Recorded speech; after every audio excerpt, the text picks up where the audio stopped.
kabayanihan ni Alvarez matapos siyang igupo ng COVID-19 at pumanaw sa edad na 80 anyos noong Abril 20. Nakaligtas naman sa COVID-21 Constitutional Convention, isa siya sa mga sumupil at hindi pumirma at gayon din ay hayagang lumaban sa Administrasyong Marcos. Kahit mataas ang naging mga katungkulan sa gobyerno, mapagpakumbaba pa rin si Well, we gathered here today to pay our final respects to our dearly departed enemies, fraternity brothers of our beloved Alpha Phi Beta fraternity of the University of the Philippines. We are here to honor their life well lived. We are also here to accept their departures from our lives. May cherished memories of our departed buds, bring us moments of comfort. May God give us the wisdom, peace, and endurance that there is still life beyond our earthly horizon. Now, brothers, may I call the Lord Chancellor Job Solito John Gerardo Blanco of the Alpha Phi Beta fraternity to respectfully call upon to commence today's meeting. LC Joy. Thank you, Brad Roy. Good morning, first of all, to the family of our beloved Senator, Lord Chancellor, Secretary Heherson Alvarez. Good morning. I see Mrs. Cecil Didote Alvarez. Ma'am, good morning. Of course, to the daughter and si Silka and si son, Brad Hexilon, and the grandchildren and friends and other relatives and family members of Brad Sunny. Good morning po sa inyo. To my brads in the Alpha Phi Beta, good morning and thank you for joining us in celebrating the life of LC Sunny. I cannot greet all of you because there are 60 of us already, but let me just acknowledge some of you. First of all, thank you, Chief Justice Renato Puno, for joining us, and other senior brads, Brad Vic De Jesus, the brads I've not seen for a long time, Pete, Principe, Tibo, LC Jocas, and better late than never, Dar Yusek Louie Pangulayan. Good morning to all of you, and former Secretary General Percy Rosales. Marami pa kayo, brads, pero mamaya ko na kayo babatiin isa-isa. LC, if I may interject, one of our more senior brads with us now, si Brad Noel Laman, of class 59. I don't see his video, but if you are here, Brad Noel, thank you also for joining us. You know, yes, I get my... Brad Noel. Thank you. Good morning, everybody. Good morning, Brad Noel. It is a tradition of the fraternity to, whenever a brad passes away, to visit the wake, send flowers, and hold necrological services.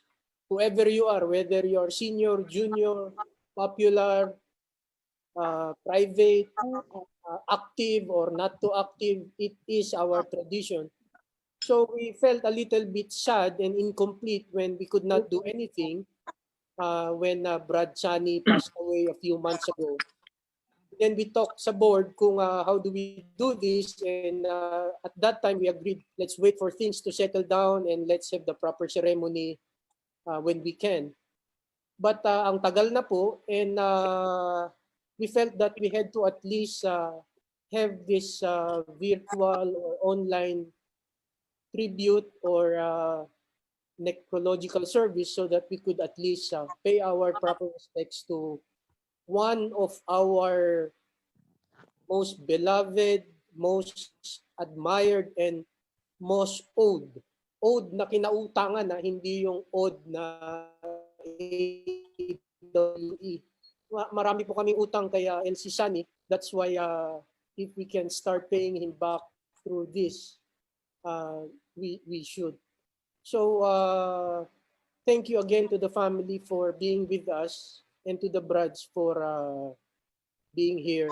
We look forward to properly paying tribute to a fulfilling and successful and very happy life for our Brad who left too soon and who left so fast. Rest in peace, Brad Sani, and hope you will listen to us as we pay our respects and tribute to you. Thank you very much. Good morning, and let's be together for the next few hours. Brad White. Well, thank you, Elsie. Now for the next part, we're going to have a video tribute. So let us watch itong video tribute, Brads.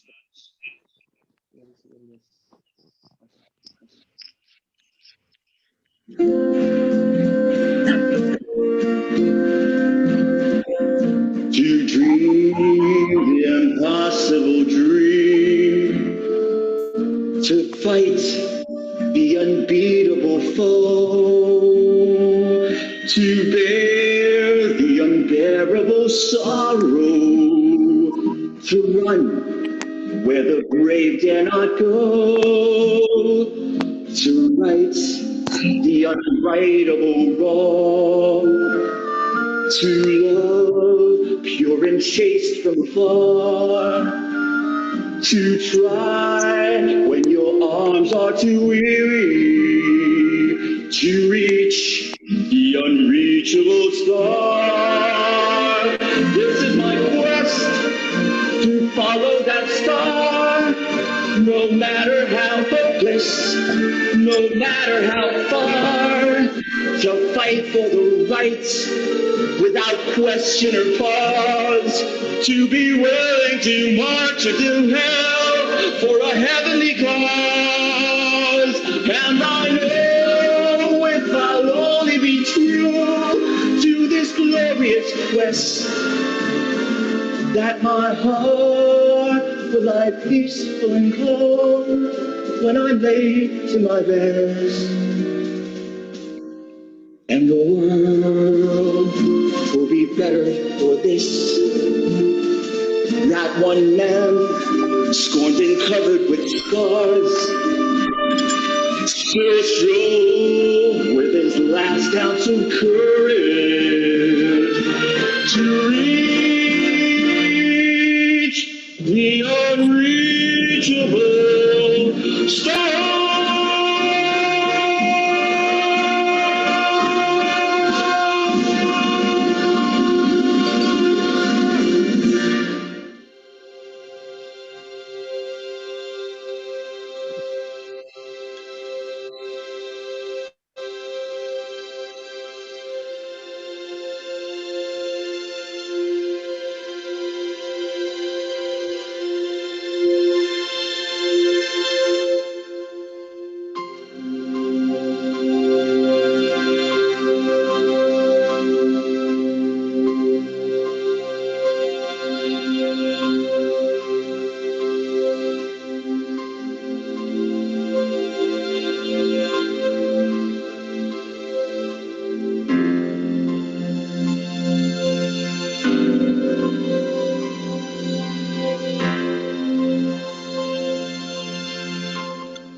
Well, thank you for that very nice tribute. And I would like to thank mga brads natin, lalo na yung mga resident brads, no? For going out of their way to compile yung mga pictures na kita po natin mga brads, no? So as you can see, talking of the life of our late brad, Heherson Alvarez, he has a very colorful life, no? From the beginning to the end. Very colorful buhay ni Brad Heherson Alvarez. Now we go now to the tributes coming from our Brad. First of all, I would like to call on Brad Cesar Agnir. He will be presented by Brad Jar Garcia. Brad Jar. All right. Good morning, Brads. This is Dr. Cesar I. Agnir, batch 1953's letter, entitled A Life Worth Celebrating. As soon as the late Brad Sonny Alvarez had gasped his last breath, and during the weeks thereafter, social media, especially the newspapers, including the prestigious New York Times, radio and television, went viral with long narratives about Brad Sonny's unique commitments to the causes he had pursued with singular passion. After all, he had done all this for the country's social, moral, psychological, and industrial development. And the media stressed this. I'm sure all of us read many of those stories and heard the epic tributes to him on radio and television. When I was asked to deliver a eulogy in today's ritual, my instinctive reaction was to dwell further on Brad Sonny's commentaries on the significant issues to which he had been deeply committed when he was in the Senate, especially because of the nobility of the causes he had espoused. But on second thought, I realized that sharing one's own reflections on the very same issues in a eulogy during the wake of the very same proponent of those causes was inappropriate. As by definition, a eulogy is delivered out of respect solely for the departed. So, instead of treading on those areas to which Brad Sonny had dedicated himself so arduously during his younger years, I should and I will pay homage to him by dwelling on matters we not only shared in common, but where he was the central figure. I hope you will forgive me. Therefore, if in the process I will be very personal and a bit ecclesiastical. Whenever we go to a wake anywhere in the Philippines, we encounter either one of two scenes. One is the familiar cultural reaction to a death in the traditional Filipino family, especially in the non-urban areas, a profound sense of tragic loss accompanied by endless weeping and wailing. The other scene, which is far less common, is the evangelical tradition of dealing with death as both a grievous loss and an occasion for celebrating life. There are two reasons in the evangelical tradition for treating one's mortal death as an occasion for celebration. One is found in the Gospel of John, chapter 11, verses 25 and 26. In this biblical passage, Jesus Christ says that whosoever believes in him will live, even though he dies, and whoever lives and believes in him will never die. To the agnostic, and especially to the atheist, Jesus Christ's words will sound like an oxymoron or a contradiction in terms. For how can one die and yet shall live? Or how can a mortal man never die? Malcolm Muggeridge, a longtime atheist before his conversion to Jesus Christ by Mother Teresa, once said that Jesus Christ's words were nothing but adroit semantical gobbledygook, comprehensible only to those who believed in fairy tales and loony fantasies. But like other worldly men, Muggeridge's fatal mistake was ignoring the first sentence of John chapter 11, verses 25, which lays down the predicate for Jesus Christ's mystical pronouncement on death and eternal life. And I quote, I am the resurrection and the life, end of quote. He said, and I quote, and he who believes in me shall never die, end of quote. Therefore, when a mortal man who believes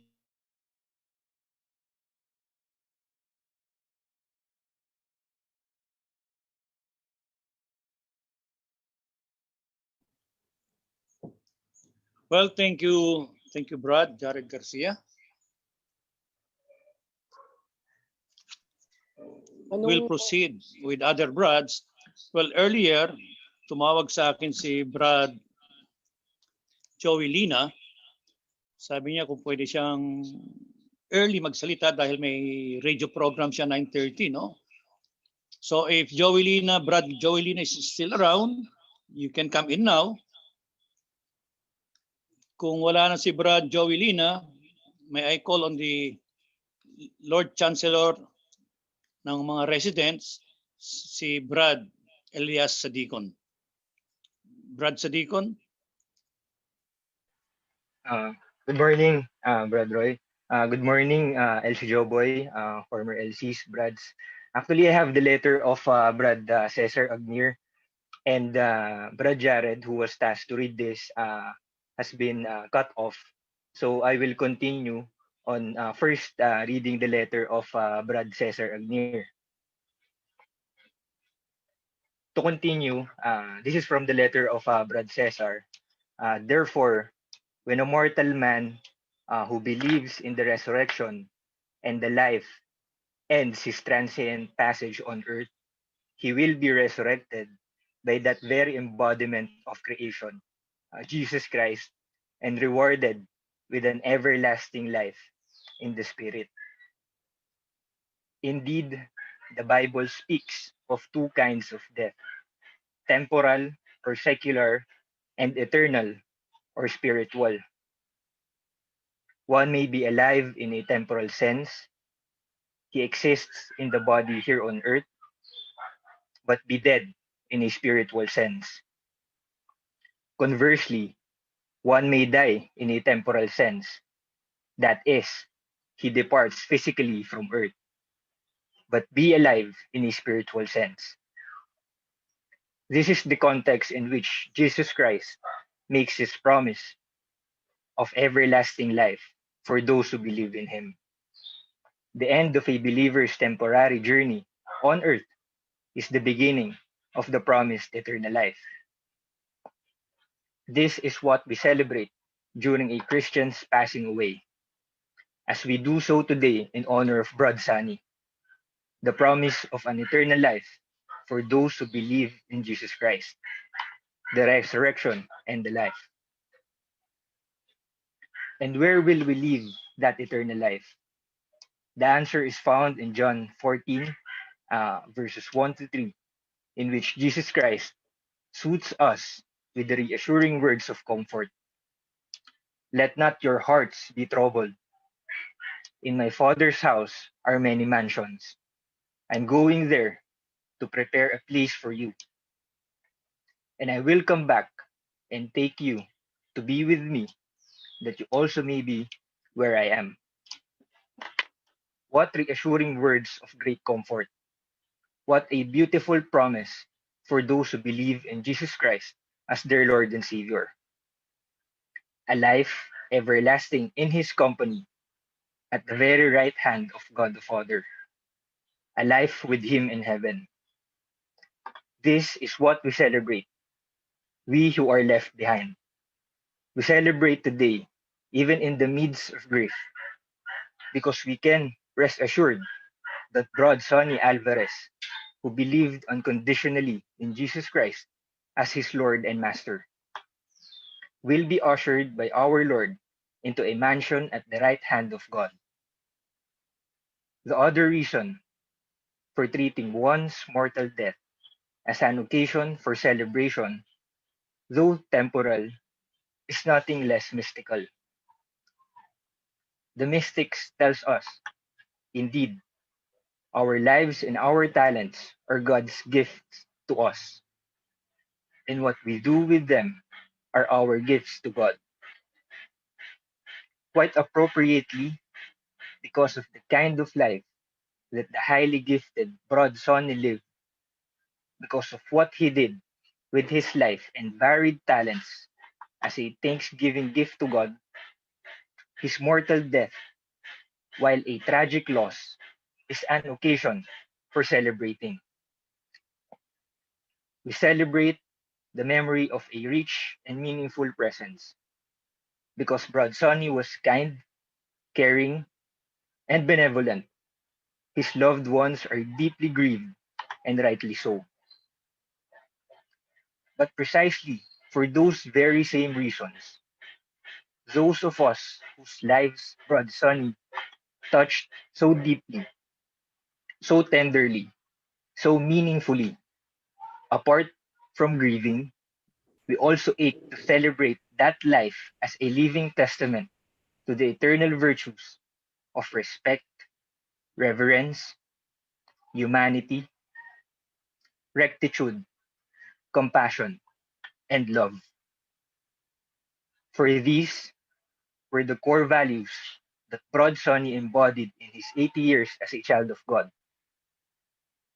And so, even as we mourn his passing, we also rejoice, for his was a life worth celebrating.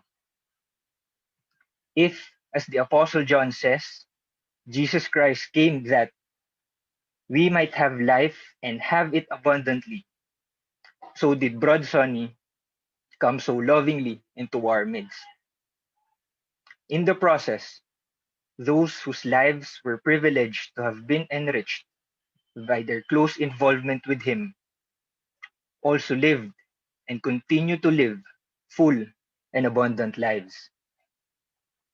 What a great occasion indeed to celebrate Broad Sonny's life, even as we mourn deeply in grief, assured as we that right now he is in the company of our Lord and Savior, Jesus Christ, at the mansion promised for the rest of his eternal life.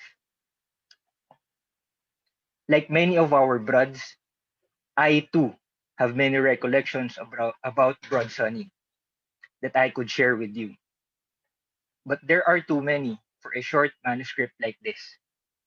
Nonetheless, let me say that Broad Sonny and I were more than fraternity brothers and classmates. We shared many beautiful moments and fond memories. There are three of these recollections that are indelibly etched in my mind. But since this eulogy is getting a bit, let me share with you just when Broad Sonny was elected senator, he asked me to join his office staff as a consultant, and I would be with him on numerous occasions. In all those situations, we would exchange a lot of views and perspectives, not just on legislative matters, but on practically every subject under the sun. Unknown to both of us, a young assistant of his would sit up in a corner and listen intently to our conversations, Brad Sonny's and mine. Years later, when this gentleman became chairman of the Social Security System after his stint as law dean of the University of the East, he visited me at my office at Northern Christian College, and soon thereafter, we became close friends and textmates. Dean Amado Valdez told me via text that while listening to Brad Sonny and me exchanging views on various matters, he had learned so many things of intrinsic value, especially on matters of the intellect, that he considered us as his mentors. To cut the story short, let me quote two of his many flattering text messages to me 3 years ago. You and Sonny are two of those who shaped for me the ways and meaning of life. The day before that, he had texted me, and I quote, "Thanks, my mentor. I'm always learning whenever we meet." I'm sure many broads have far more meaningful recollections of how significantly Brad Sonny touched their lives. And that's why his passing will create a deep void in all of us. That's why, while we grieve inconsolably with pain and a profound sense of personal loss over his departure, we are happy that, because of him, he leaves us much richer in experience. Indeed, because of him, he leaves us as a much better human beings.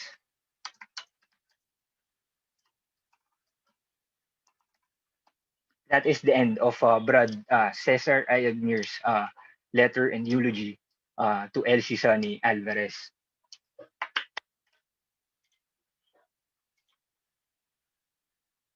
Uh, for for me, Brad's, good morning again. I am Lord Chancellor Elias Revelioso Sedicon.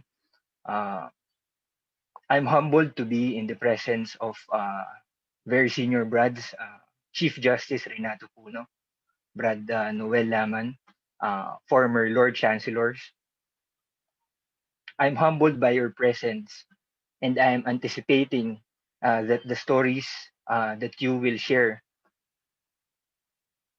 with the times you have shared with Elsie Sonny will be very much helpful to us as residents.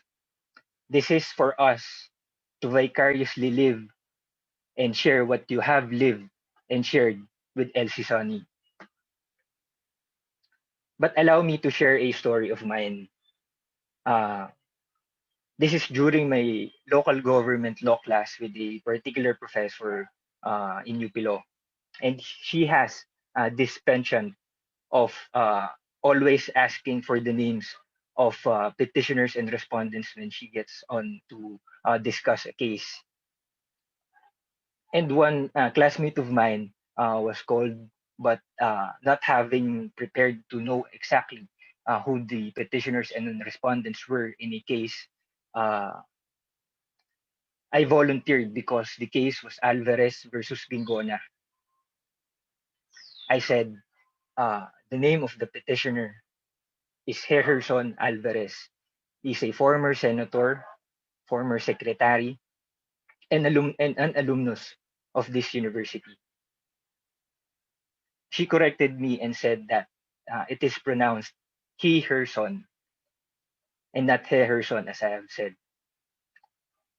She affirmed what I said, that he is a former senator and a secretary, but she added that Elsie Sonny was known for his temper when he was in the College of Law, saying that there were rumbles during the time that he was a resident and a student of UP Law. But I doubt that that is the case. I don't think Elsie Sonny is to be remembered with this temper. But in fact, he is to be remembered for being calm and composed, ready to talk and negotiate rather than be dictated by impulse. From what I have read in Brad Nelson Navarro's On the Good Side of History, there was this flag incident story. And this flag incident story showed this character. He was ready to accept the consequences of the decision and take responsibility for the actions of the resident Brads. His surrender of the flag, of the stolen flag, and him assuming responsibility and the subsequent consequences showed this leadership style of correcting whatever is wrong and then accepting whatever the result may be. Last year, I was able to meet Elsie Sonny during the 80th anniversary ball of the fraternity, and he spoke. And what I remember him saying is that Alphans are men of freedom, are men of law, are men of justice. Now I say, thank you for these words of wisdom, Elsie Sonny. We shall emulate the vigor by which you have lived your life. It is a life well lived, and your memory will never die. We, as residents, shall have the obligation to tell your story and the stories that will be shared later on by the Brads here, and for it to live on. It will be continued to be shared among the Brads to learn from and emulate.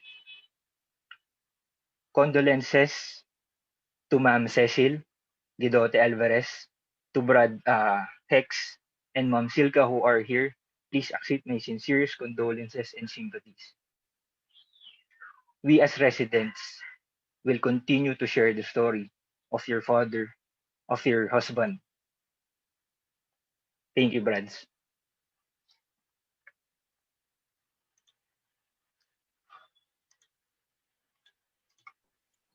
Well, thank you, LC Elias Sadikon, Lord Chancellor of our resident Brads.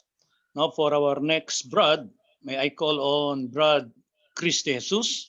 Please come in, Brad Chris De Jesus.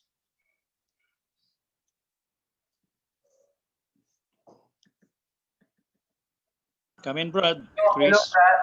Hello, Brad. Andito kasama ko ang father ko, si Vic De Jesus.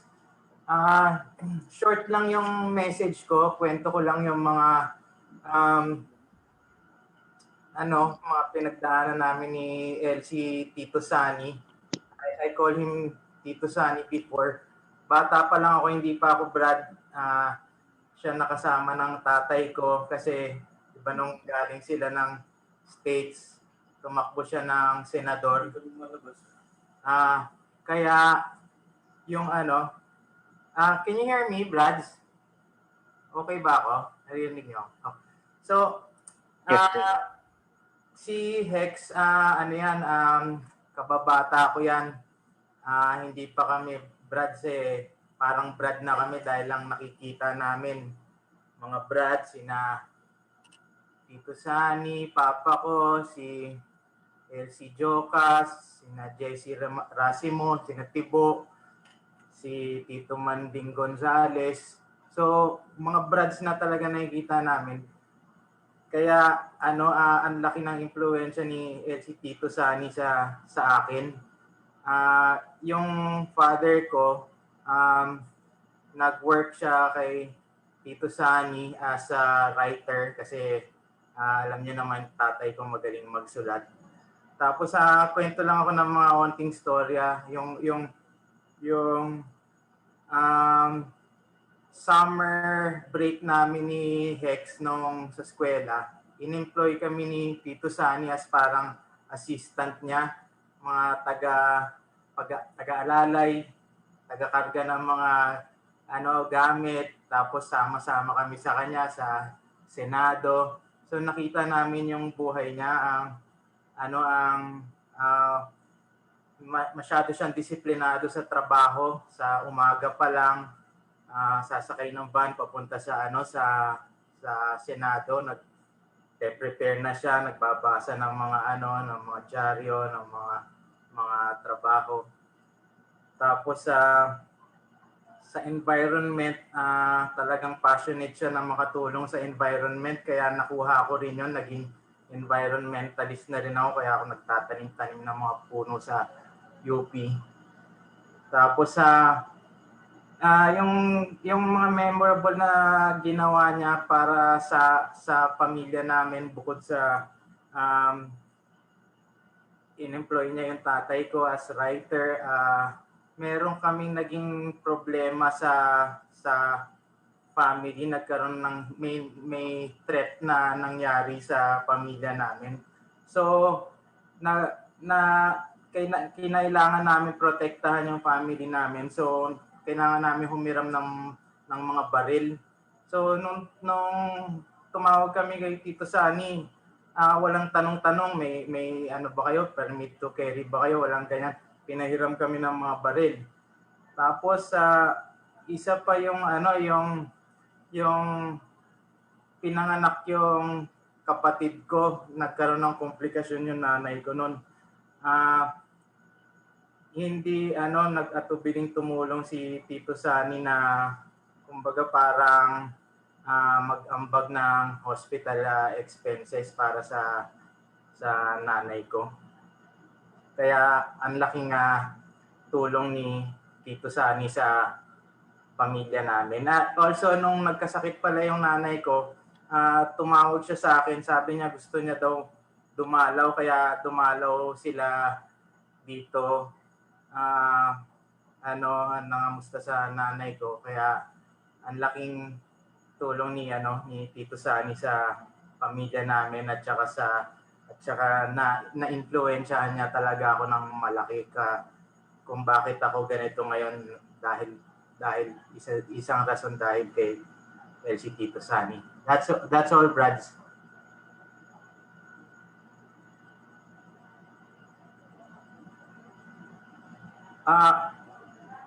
Isa pa pala, yung si anak ni Tito Sani, si Hex, batchmate ko kasi nagkasundo kami na sabay kaming papasok sa frat. So, isa rin yun sa malaki impluwensya ni Tito Sani. That's all. Condolence sa pamilya Tita Cecil, Chilka, Hex, sincerest condolences.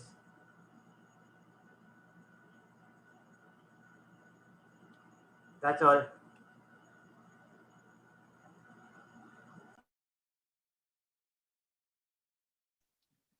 Well, thank you, Brad Chris. May I call now si Brad Vic De Jesus? Come in, Brad.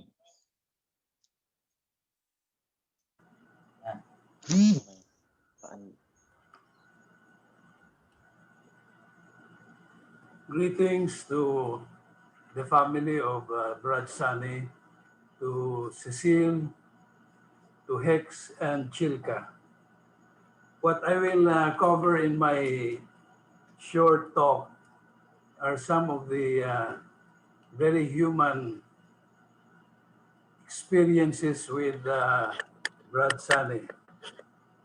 When I came in the University of the Philippines, this was in 1956, I looked to Sani as a brother. I was sort of the younger brother of Sani. One time I went along with him and joined the Student Cultural Association of UP. It turns out to be the first organization formed by Joe Masison, which later became the Kabataang Makabayan. Sani and I were roommates in the South Dormitory. At that time, this was in the 60s, he was working in Malacanang as a speechwriter of President Macapagal. In that room in South Dormitory, there were several brats. There was Badong Carlota, Fred Clemente, and Ed Nakpil, and myself. I was the youngest looking, or at least the most innocent looking in the group. Sani played a joke to the amusement of everybody. In front of everyone, he would pin receipts of certain hotels more or less in the morning and would say, "Okay, Brad, galing ka dito. Pwede mo nang ipagmalaki ito." I would check the receipt, and indeed, it was my name written in the motel bill. We had this banana club in UP at the time. We were all pretenders as campus Don Juans. We played a joke one time on Sani, who was the most qualified, in fact, to be our Banana King. Badong was editor of the Collegian that time, and this was the first time the Collegian came up with a parody issue. The Banana Club had a press release announcing that the Banana Club had rejected the application of Sonny Alvarez. It took a long time before the repercussions of that joke played out. In fact, only after Sonny came back from the United States. Well, we tried to make amends. The club had lunch in his honor when he was already senator as a way of patching up what we did. There was a bunch of us in the fraternity who joined Sonny's staff. There was Joe Cas, Gus Guillermo, Thibaut Villaflor, Arman Pan, and for a very short while, Temi Rivera. I don't know what these Alphans were doing for the center, but I think it wasn't for beer sessions. Sonny had bigger things to attend to at the time, so he wasn't with the Brads during those sessions. What are the foremost things I remember of Sonny? Well, of course, he had a great asset as a politician. He could remember names of people who he hadn't seen in a long time. He recalled the name of the National Media Production VIP who he met a long time ago in a chance meeting in Baguio. Her name was Jo, was of course deeply impressed that Sonny would know her.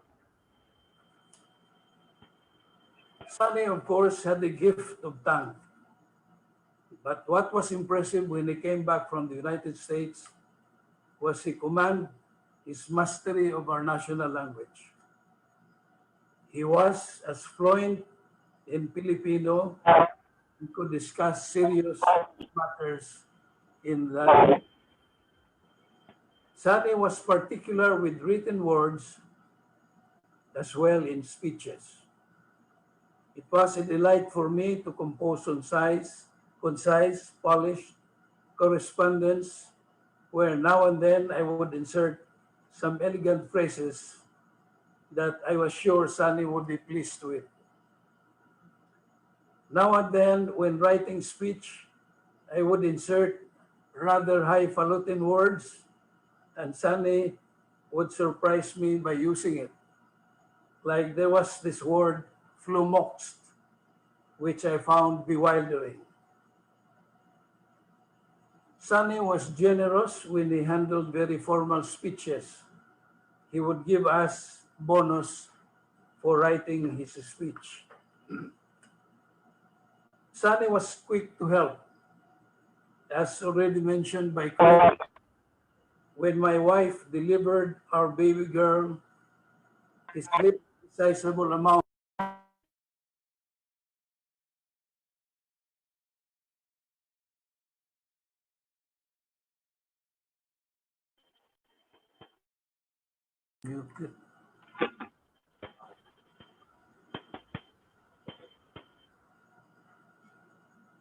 once again, when I had trouble with a nephew who was threatening violence to my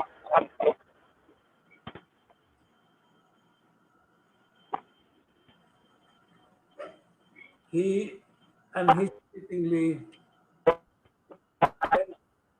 some of his weapons when I told him we needed it. Chris has already discussed, when my wife had a major operation, that we could get blood through his good offices. Sonny's environmental cause is an inspiration for me and for everyone as well. He was already talking of climate change even before we had heard of it.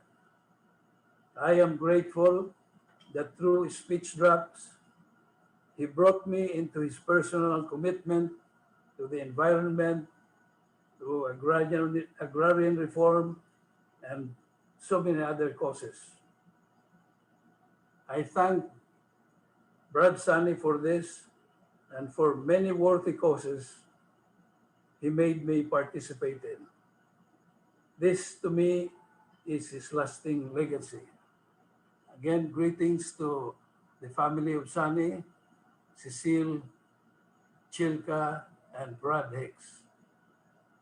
Thank you.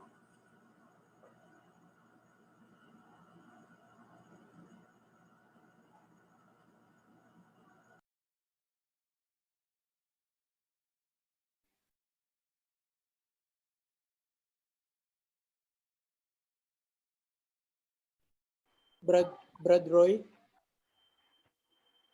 We will proceed to our next speaker.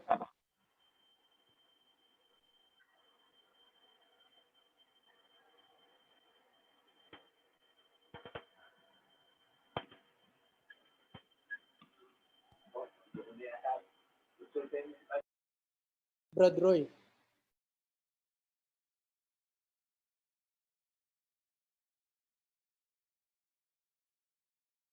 Anyway, while Brad Roy is trying to reconnect, we will now hear from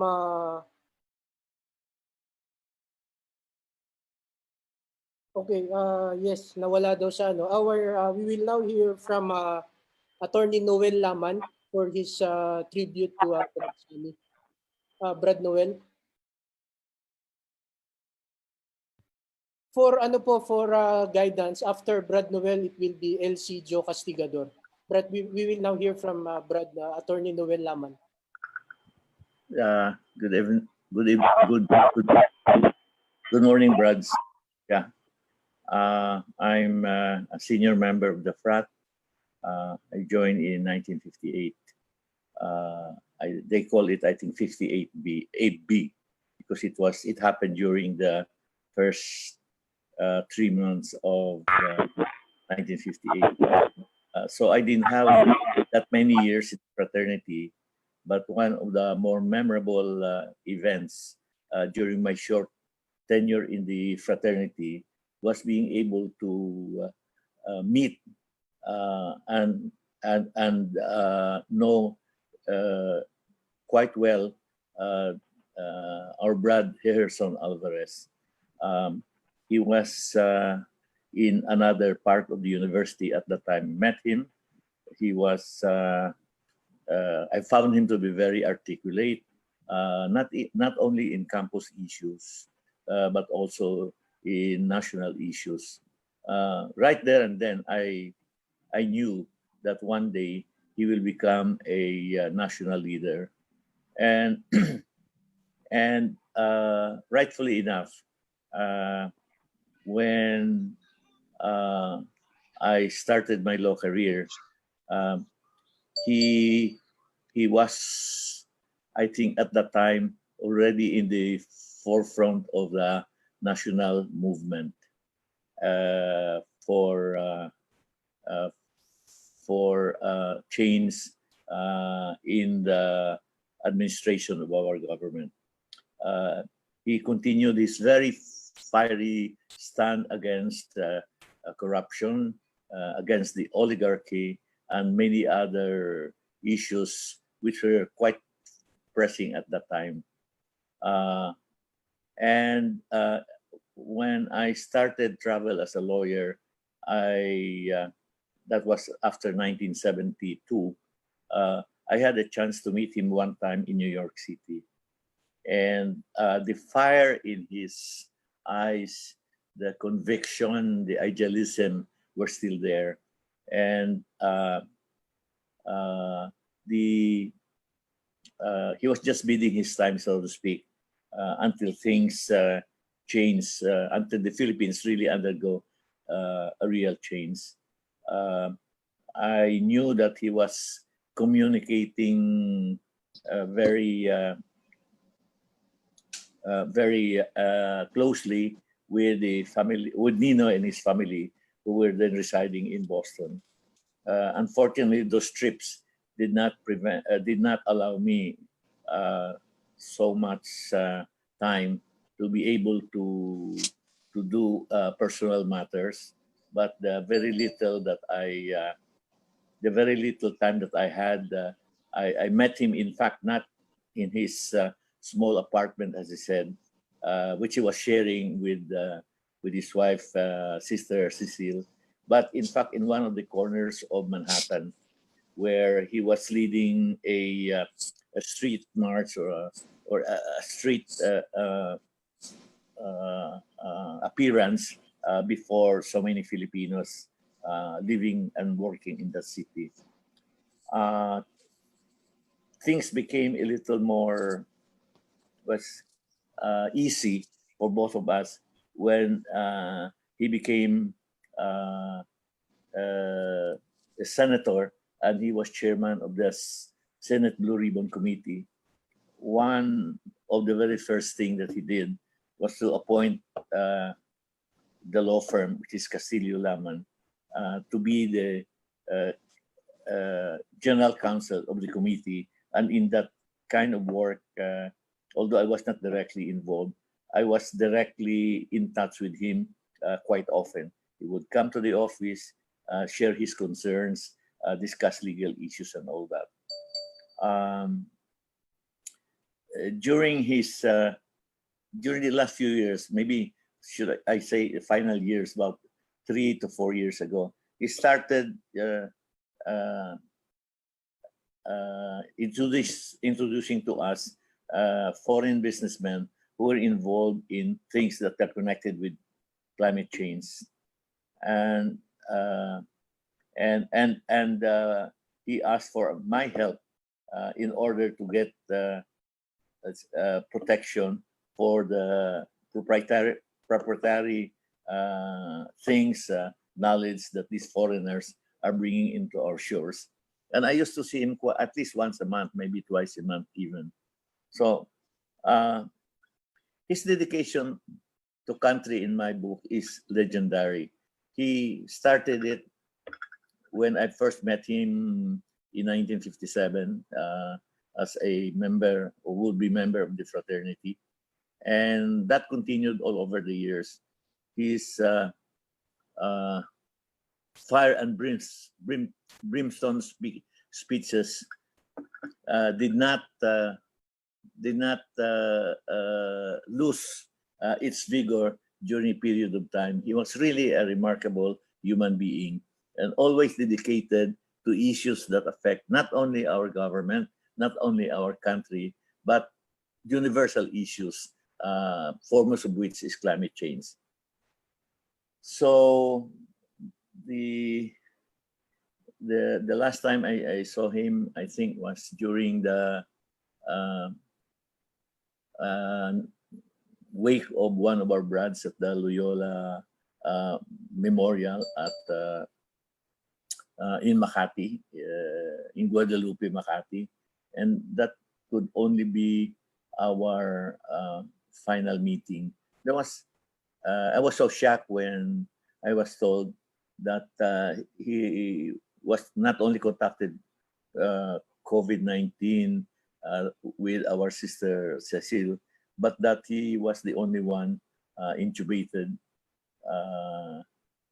and that he underwent plasma transfer, but yet the good Lord in his own time decided to take him away from us. So I really miss him, and I hope that someday all of us will always see each other in better places, in better times. Thank you very much, Brad, and I'm so glad to be called to be made part of today's or this morning's ceremonies. Thank you.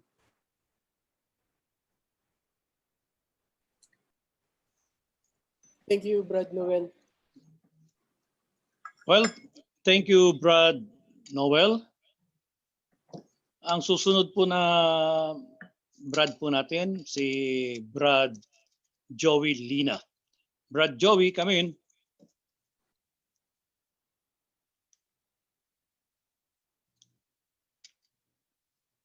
Calling on Brad Joey Lina.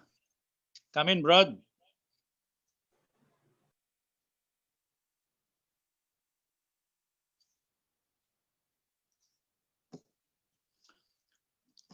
Well, tumawag kasi si Brad Joey kanina. Sabi niya, Brad, busy ako, but at 10:30 pwede ako, no? But in as much as wala pa man si Brad Joey, may I call on our sis Noribel Taguba. Come in, sis. Good evening po from Los Angeles, California. Brad Roy, I thought si Brad Tibo was next in line. Baka kinat off ko ang senior Brad. I think he was next in line bago po ako. Brad Tibo, okay lang ba? Si Jocas dapat, hindi ako. Si Jocas ba? Oo. Okay. Brad Jocas, gusto mo bang mauna or okay lang bang mauna na ako sa inyo? Brad, di kita marinig. Yung mic mo, Brad Jocas.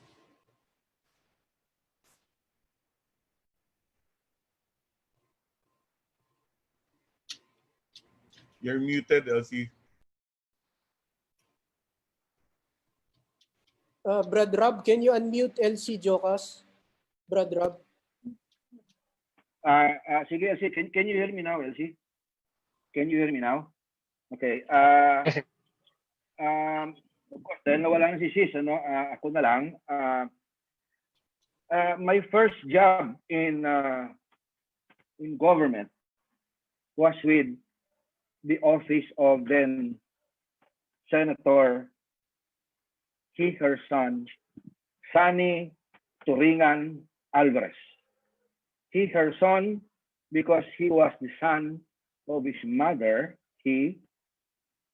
and of course, he was the son of her mother. So her son. When I worked with Sunny, I immediately noticed his total loyalty and dedication to our fraternity. Much has been said about him and more will be said about him. So I will only zero in on what I experienced firsthand with him. He was someone who felt so at home with the Brads. I used to join him along with Brad Thibault Villaflor in many of his trips out of town, especially during the election campaign period.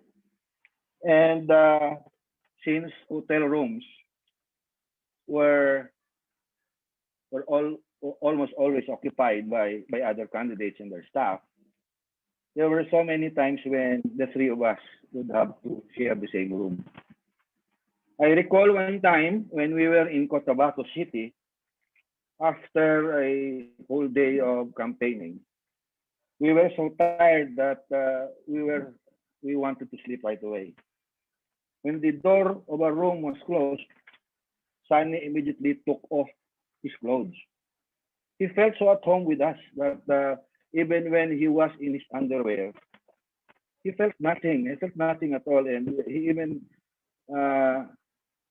continued to talk with us. On that same evening, somebody knocked on our door. The knocking was so loud, so I was the first one to react. I told him, you put on your clothes. It might be somebody. And when I opened the door, somebody introduced himself.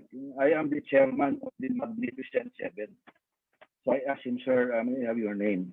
Now I am Mayor, I think his first name was Blasing Suwat, one of the biggest politicians at that time in the province of Maguindanao, and even before when Cotabato was then an undivided province. So Sunny had to, because he was such a big leader then in Cotabato, we had no choice but to entertain him. But since it was already almost 11 o'clock in the evening, we had to request a restaurant somewhere near our hotel to open up so that we can entertain the mayor and the 6 other mayors with him. The following day, we had to wake up very early and we were pursued by so many people, many of them asking for money. And the last one who approached Sunny just before we pushed him inside a coaster was someone who was asking for money because his wooden leg was already that old according to him. But since we did not want to entertain him anymore, we had to push Sunny into the coaster and we had to go. So those were instances that I cannot forget about Sunny. He was so open with us. He felt so at home with the Brads, and he always entertained the Brads whenever they called on him, and I was a witness to that. The last time I saw Sunny was in October, if I remember right, of last year. We both attended the fraternity ball of the resident Brads at the Polo Club of Manila. And I never thought that after that, I would not be seeing him again. He was such a brilliant, articulate, and a visionary. And when I learned that he died, I felt so bad. I knew that the fraternity lost a leading light. But we know that Sunny just crossed into the great beyond to be with the other Alphans who are waiting for him there, and I'm sure they are together now. And we won't say goodbye to him because I'm sure we will see him again. So until then, Sunny, LC Sunny, surely we will see each other again. To Cecile, his wife, to Hexilon, our brother, his son, and to Herxilia, whom I've not seen for so long, my sincerest and most profound condolences. Thank you.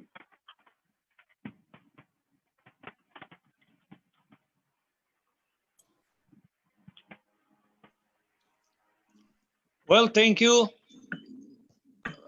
former LC Brad Jocas. Andito na daw po ang Brad natin si Joey Lina. Brad Joey, come in. Thank you very much for having me as part of this necro services for our departed beloved brother, Sunny Alvarez. Last February 23rd this year was the last time I saw Brad Sunny. He and Sis Cecile Guidote Alvarez were present during this 40th wedding anniversary of myself and of course my wife at the Manila Hotel. That was the last time we saw each other. And then sometime in sometime in April, I got to learn. Although before that, before I learned that he had contracted the virus and also Sis Cecile, I had been looking for him already. For one reason or another, I was already looking for him. But he was not answering, of course. He was not answering his phone. And so with Cecile. Until I got to learn from friends that they were both in the hospital. And of course, I got worried. I got so concerned because Sunny has been my closest friend when we were in the Senate in the 80s and in the 90s, where we both were in our second term as senator of the land. When he was in the hospital, I learned about the need for a convalescent plasma, and I read it in our Viber group. So what I did was to look for a possible donor, and I was very successful in getting someone who had the blood type of Sunny, and the name is Isa Calzado, the actress. And even if Isa was not yet scheduled to donate blood plasma to PGH, she really was in a hurry. She really wanted to donate her blood plasma, even if she had already committed, but the date that was given her was a certain Friday, and I think it was a Tuesday when we were able to get in touch. Because I remember Isa Calzado was being interviewed at ABS-CBN. She had already recovered and that she was ready to donate the blood plasma to anyone who would be in need. So I recall that incident when she was interviewed on TV, and to cut the story short, she contacted her doctor at the PGH, but luckily, and with God's intervention, even before Isa was able to go to PGH, she found out and she was informed that blood plasma was already available. That type was already available. Somebody donated in the morning of that day that that blood type was already available. And indeed, Sunny was staying in another hospital, received blood plasma, not from the blood plasma of Isa, but for somebody else. And Silka, who I was in touch with, told me initially the blood plasma, convalescent plasma therapy was working, and Sunny showed some signs of recovery. But after about 2 or 3 days, I got to learn that Sunny joined our Creator. And I was so really so sad, almost devastated with the loss of our brother Sunny Alvarez. Why? Sunny is not just a good brother. Sunny is very uplifting, very inspiring. We all know that he was a freedom fighter, a warrior, in every inch a warrior. He is a human rights champion during the Marcos era, and he carried the same passion to protect the environment until he breathed his last.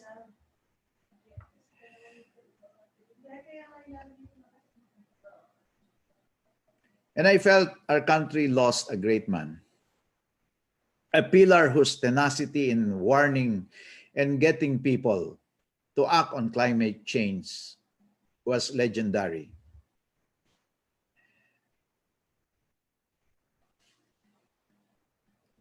Needless to say, Sunny's passing is saddening and quite painful for all his loved ones, especially his wife, Cecil, and children, and also to all of us, his brothers, whose lives he had touched when he served at both houses of Congress, the Department of Environment and Natural Resources, Climate Change Commission, among others. But what is even more painful is the fact that in these trying times, with the pandemic on a rampage, we were not able to see him off to his final resting place. Also, there were no traditional necrological rites at the Senate and the House of Representatives, where he served with distinction. I'm sure that had there been memorial services for Sunny, eulogies would have rekindled memories of his sterling achievements in life as a staunch environmentalist and relentless advocate of human rights and democracy. While senator and then congressman, Sonny was known as Mr. Environment in pursuit of major legislation. The House is best remembered for the Clean Air Act and the Solid Waste Management Act, among many others. At the Senate, his landmark legislation include the Comprehensive Agrarian Reform Law and the National Integrated Protective Areas System Act. Sonny is also remembered for the introduction of unleaded gasoline into the Philippines in 1994 after he brought together the country's three major oil players, Shell, Caltex, and Petron, to sign the Healthy Air Pact of 1993 with then President Fidel Ramos. As a result, an estimated 260 tons of lead in the atmosphere have been removed annually, and about 538 million savings on health costs have been realized. Many consider Sonny's leadership at the DNR and Climate Change Commission as truly outstanding. He was deemed a climate visionary long before former US Vice President Al Gore embarked on the 2006 award-winning documentary, An Inconvenient Truth, that sparked global support to combat the climate crisis. Sonny's ferocity in the pursuit of his advocacy on climate and environmental protection had seemed so enthralling to John Topping Jr., president of the Climate Institute based in Washington, D.C., who said in December 2009, and I quote, "Heherson Alvarez is not the Al Gore of the Philippines. Al Gore is the Alvarez of the world." Even Nobel Peace Prize laureate Dr. Rehandra K.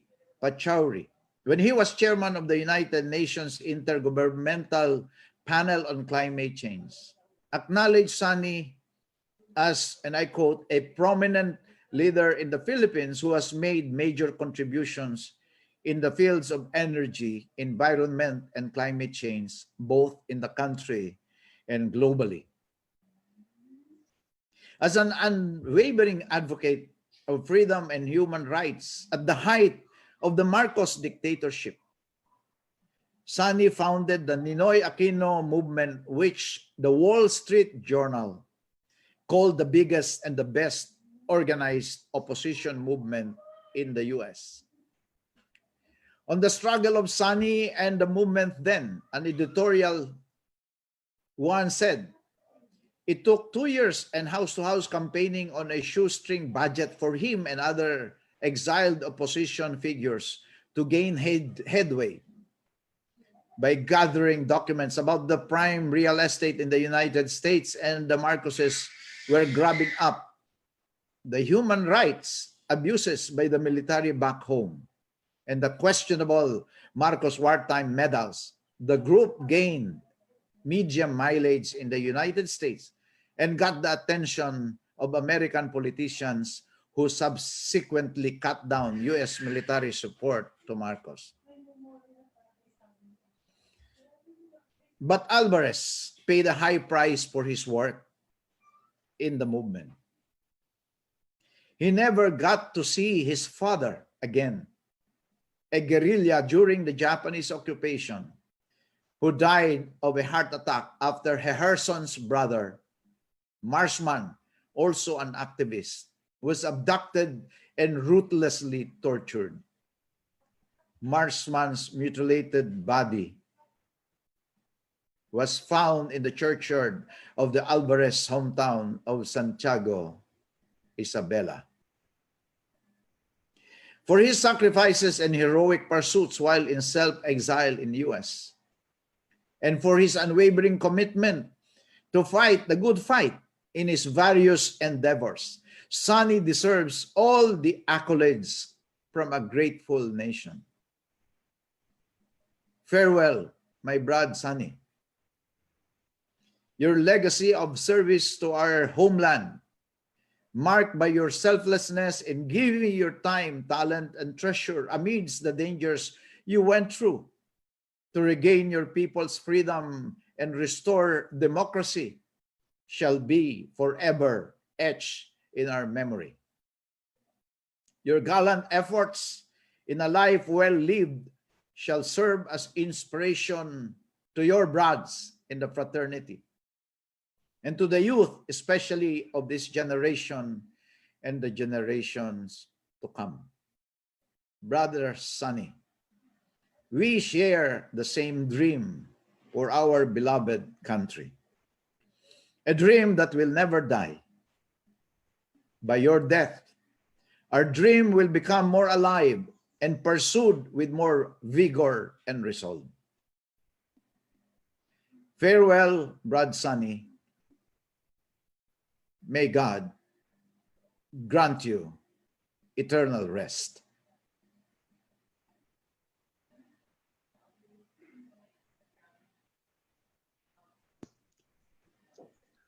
Well, thank you, Brad Joelina. Well, ang susunod mga brads, we have our brother Louis Pangulayan. Brad Louis, come in.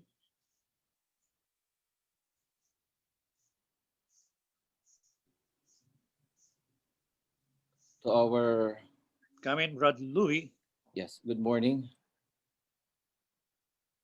Am I on board now? Good morning.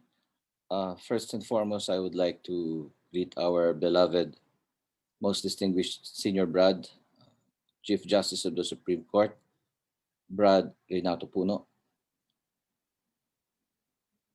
I would also like to greet our beloved Lord Chancellor Joboy Blando,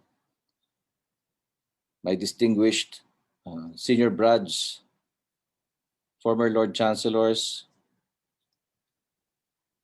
to the dignitaries of the fraternity, and to the beloved family of former Lord Chancellor Heherson Alvarez, our beloved sis, Cecil Guidote Alvarez, Brad Hex, and the children of FLC Sani and sis Cecil, Madam Cecil. Magandang umaga po sa inyong lahat. One of the reasons why I joined the Alpha Phi Beta fraternity is because of FLC Sani Alvarez. I joined the fraternity in 1986. And Heherson Alvarez was a leading light in the New Deal in our republic. It was 1986 and the Philippines was at the top of the world. At the time, we just ousted a dictator, and Sani Alvarez was one of the prominent freedom fighters in the New Deal. I had this wonderful opportunity of having breakfast with FLC Sani Alvarez and sis Madam Cecil in their home in Quezon City when some of the junior brads were brought by our great chronicler, the late Nelson Navarro, to their home for breakfast. I met the family, and it was an honor, and it's a moment that I would never forget. I wanted to serve the man, but I was a working student then, and I was not able to proceed with the plan to resign and work with FLC Sani. We were then in our second year in law. I've always associated the word gravitas with FLC Sani Alvarez. He always defined the context of every event where he was present. You can feel his presence every time he enters the hall, the room. There is a transformation which takes place. I cannot explain it. I thought that it was only because of his bearing. Then I realized, as I reflect upon that, moment or those magical moments, it is because of his fierce commitment in whatever he was doing. His loyalty and fierce commitment to love the fraternity as a Brad and as a Lord Chancellor. His fierce commitment to restore democracy in our country, to be part of the struggle to restore democracy in our country in the mid-80s. His commitment as a servant of government in the executive and the legislative branches. Before he was Mr. Environment, he was Mr. Agrarian Reform. I was very happy when I became a part of this department, and I always use as an initial basis for joining it is because my Brad is the first Secretary of Agrarian Reform of the Republic in 1986. When I joined government, I approached Senator Alvarez and I told him about it, and he asked me to spend some time with him to discuss the concerns and problems of agrarian reform. When we found out that FLC Sani was sick with COVID-19, the entire department nationwide was asked to pray. The men and women of agrarian reform prayed for him. Like a member of the family of the Department of Agrarian Reform. The Secretary of Agrarian Reform led in the prayers. And every region, every province was praying for the immediate recovery of FLC Brad Sani and Madame Cecile, Sis Cecile. FLC Sani served DAR only for 1 month in 1987. But he occupies that place in our history as being the first secretary of the Department of Agrarian Reform. Prior to him, it was Conrado Estrella who held on to that post for a long time, about 20 years, even longer than martial rule in our country. Thus, when he came into the position of secretary, everybody was looking at him as a new hope, a new beginning. He left the department after 1 month because he joined the Senate. He became Senator of the Republic. But his advocacy and his dedication to give life to the social justice mandate in the 1987 Constitution continued because he was instrumental in the formulation of Proclamation 131 and EO 229, 228, which became the basis for the blueprint for the Comprehensive Agrarian Reform Program of President Corazon Aquino. And as we all know, he authored the House bill, which paved the way, the Senate bill, which paved the way for the passage of Republic Act 6657. Senator Sani Alvarez is the principal author of the law. The Comprehensive Agrarian Reform Program paved the way for the distribution of 4.7 million hectares of agricultural lands to 2.8 million Filipino farmers. The program has become the longest agrarian reform program in the country today. The last time I saw Senator Sani, FLC Sani, was during the 30th anniversary of the program, where we recognized him at the grounds of the department for being the first Secretary of Agrarian Reform. The current program, which was initiated by our beloved FLC Sani, is currently the subject of a lot of scrutiny, being on its 30th year. A lot of things must still be said and a lot of things must still be done to improve the program. And perhaps in my own small way, by honoring, as my way of honoring the man, the first secretary, the father of Carl, RA 6657, in our own small ways to inspire the men and women in that department to live up to the ideals of this Brad with gravitas, this Brad who has the heart for social justice. His contributions in agrarian reform is as great as his contributions in environment. And the manner by which he served this country will always be a model for all servants, for all public servants. The least we can do as servants is to follow his ideals and his aspirations, the fierceness in his heart, the fire in his heart for social justice. He was a great debater, a great orator, a great Brad.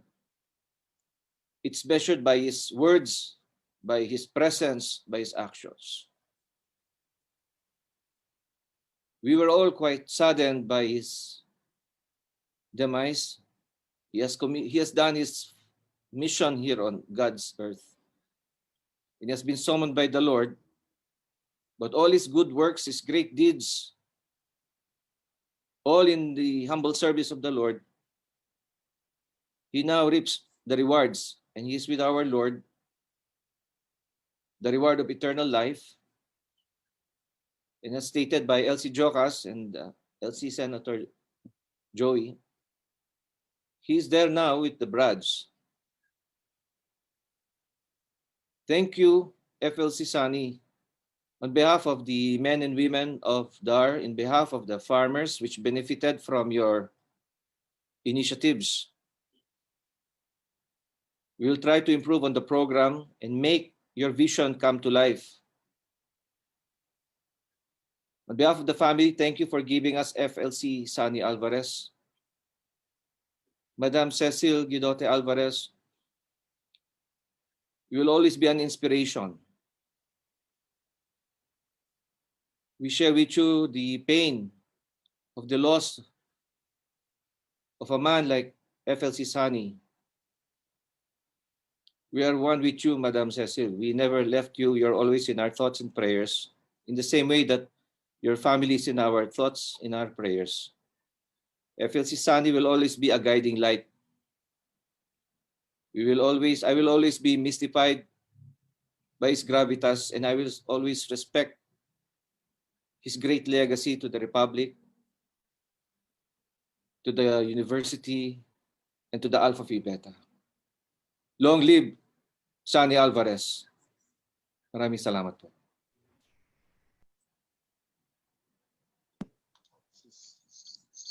Well, thank you, Brad Louie. Now may I call on Sis Noribel. Please come in, Sis Noribel.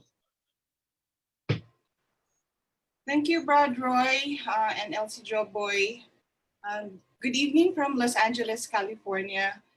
Before I go to my sharing, I would just like to acknowledge first and foremost our Chief Justice, Renato Puno, who is also a fellow Methodist. Magandang gabi po dito from LA, magandang umaga diyan.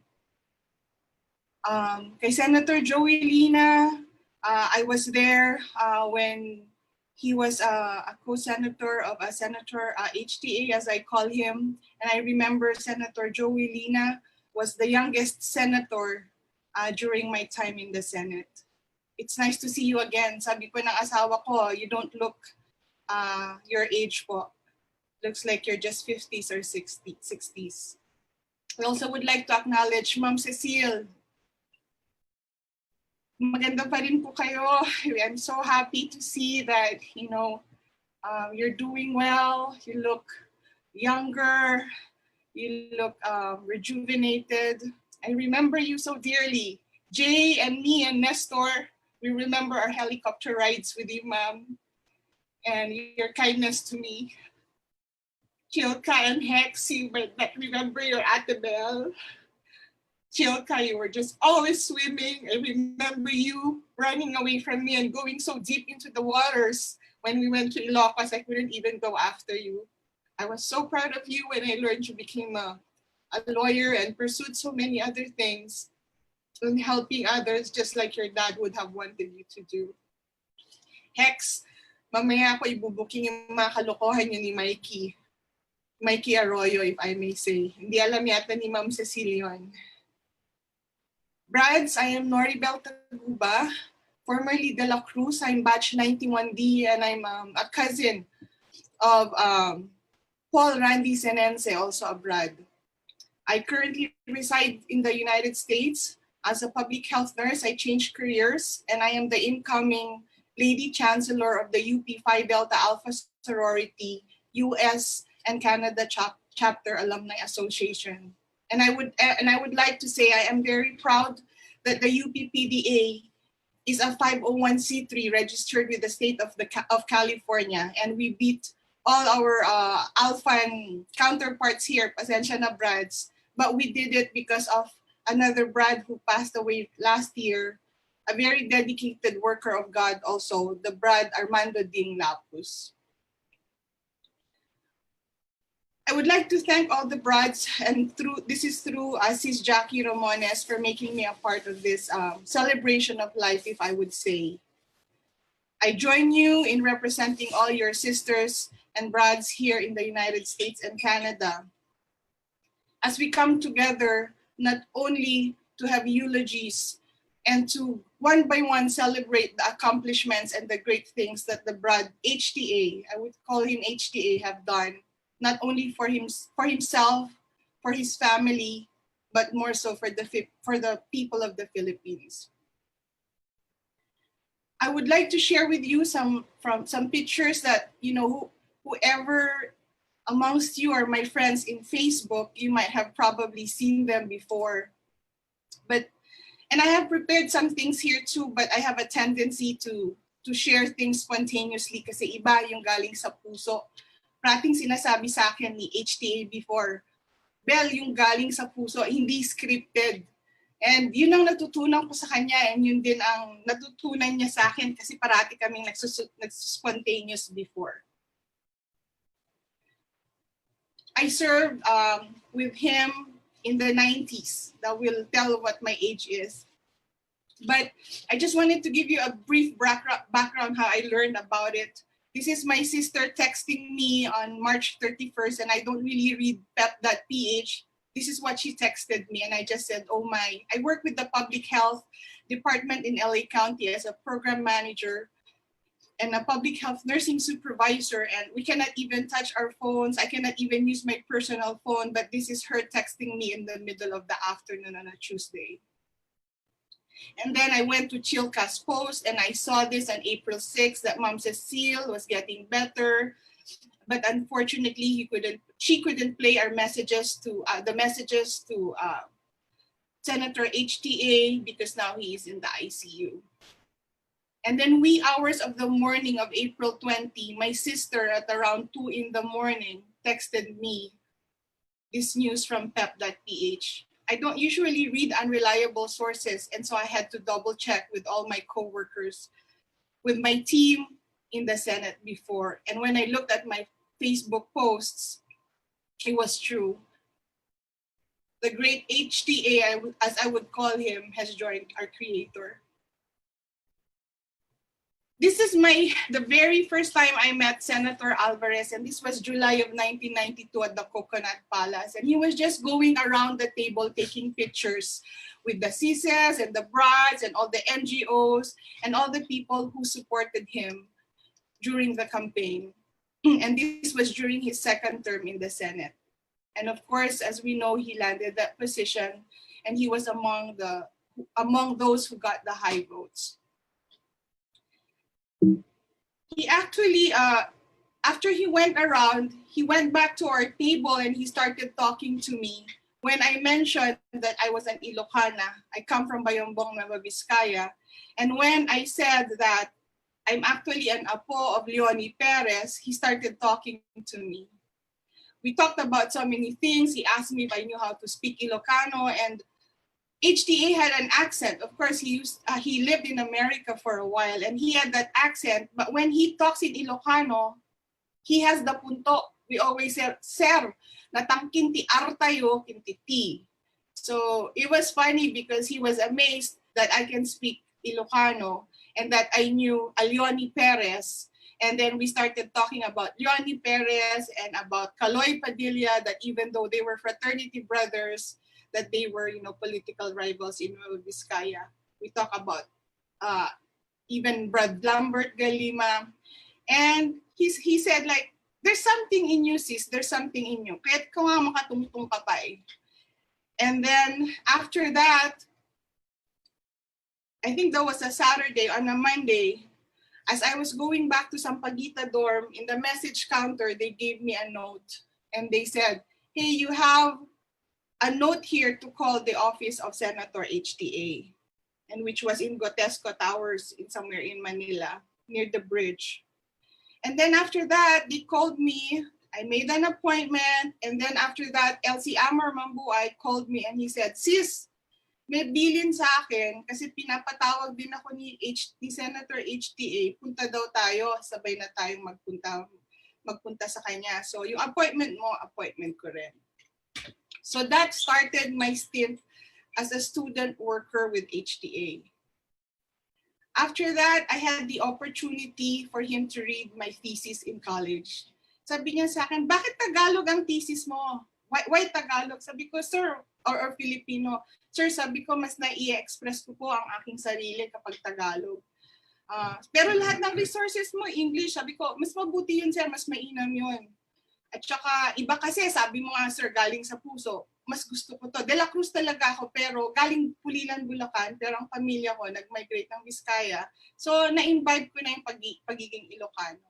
So, I will say I was very fortunate to have a Senator Alvarez critique and review my thesis even before I submitted it. To cut the story short, I landed a job with him even past college. So, alam ni Ma'am Cecilian, marami kaming staff, may PR. Actually, hinire niya ako sa PR. I was a graduate of BA Philosophy, pero sabi niya, ang galing mo sa tao, gusto kita, nakakausap mo yung mga nandun sa PIMRO, the likes of Arnold Clavio, si Totoy Sarmiento, who is the brother of George Sarmiento from Philippine Daily Inquirer, sila Mang Mario Bautista sa Manila Bulletin, si Marichu from Philippine Star. Sabi niya, yung mga yan, may ilap sa akin yan, pero ikaw, parang parang kabarkada lang. Actually, even Arnold Clavio, si Resty De Quiros, Totoy, they became my kumpares along with Mikey Arroyo when my son was born. So although he hired me to be in PR, eventually he made me one of his backstops. Sabi ko, ano ibig sabihin ng backstop, sir? Hindi ka nanonood ng baseball, ano? Sabi niya, so he took time to explain to me what a backstopper is. Pero beyond that, he brought me outside the Senate halls now. I wasn't only a researcher, I wasn't only a backstopper. Kahit nasan siya, dala-dala na niya ako.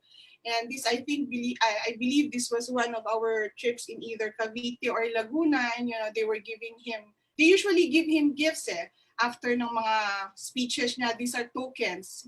And yan, marami kami nauwi, pagkain, bulaklak, halaman. Pag minsan, there's so many plants. And pag minsan, naaambunan na ako ni Ma'am Cecile or ni Senator. No, lagay mo sa desk mo, uwi mo sa bahay mo. Because there was a lot talaga. This was one of our sorties, si Senator. Makikita nyo, babalik ko sa kabila, naka-Americana siya dyan. Dito medyo naka-polo na siya dyan. And may storya yan kaya ganyan. So naging kagaanan ko na ng loob, parang second father, my mentor. It was my first job after being, a student assistant in UP, being, a cashier in Jollibee. This was like my first professional job. Actually, all my helicopter rides, most of my helicopter rides started with Senator Alvarez. But this is the one that I will not forget. And I don't know why, Ma'am Cecile, I have so many pictures. I cannot remember your photographer's name. Pero ang dami niyang nakukuna. Sasama ako dahil sa mga pictures ni Senator Alvarez, ni Senator HTA. Kaya ito bigay niya sa akin. And this was one of the most memorable rides. My first ever to ride a chopper na open ang sides. It was very scary pero iba. And this was at Pantabangan Dam when we were doing an inspection, or he had to meet with the community next to Pantabangan Dam. I had to read. I had to research. Walang internet noon. And I would say like, sir, taga Vizcaya ako, mukhang itong proposal na to i-divert ang Magat Dam para sa Pantabangan Dam. Magat River sa Pantabangan Dam. And sabi ko, sir, I believe in you. Pag minsan we don't agree with each other. I said, pero sir, kung pinoprotektahan nyo ang mas maraming tao, for me, sir, I also protect mga kababayan ko. So sana, sir, intindihin natin, nalaman ko may mga pare, may mga kababayan ako na ngayon naglalakad papunta sa taas para ma-meet tayo bukas. I told him before the briefing, sana, sir, maging fair kayo. And he did really listen to me kahit baguhan lang ako na staff niya. Brads, ewan ko, I think this was 20 kilos ago or 30 kilos ago. Yan si Tor, Joel, I saw you there earlier. Si LC, he's really, ito nakalimutan ko sabihin, he's very true to his core values as an Alphan. O mga Brads, I hope you remember your 6 core values as an Alphan. Kahit gaano ka-busy ang isang Heherson Alvarez, pag ang Brad o ang Sises ang nag-imbita, priority tayo. Ang brotherhood niya, which is the second core value of an Alphan, hindi mawawala sa isang HTA. We always celebrate his birthdays. Kaya kami naiyak, kaya ako nagiging emotional. Kasi even though nagwatak-watak na kami or nag-iba-iba na ang staff, umalis na si Jocas, umalis na si Tibon, naging si Glenna, nagkaiba-iba na ang staff. But irregardless kung saan man kami nag-move, at some point, nag-soto ako, nag-erap ako. Sabi niya, bakit, Bel? Bakit, Bel? Sabi ko, sir, mas kailangan nila ako, kayo, may ganito kayo. Pero yung HTA group, talagang we're very close. So kahit nasaang banda kami, saang parte kami ng mundo, we are all connected up to now. Kaya we were all grieving on Facebook when we learned that our HTA has gone on. Yung sinasabi nyo na pagmamahal niya sa kalikasan, this is my group, our group in UP. We call it SORT, Students Organization of Region 2. Even though in our business, you know, when Timmy Cruz, when Senator Alvarez put that song and then Timmy Cruz sang that song, we put it into a interpretative dance. We presented in various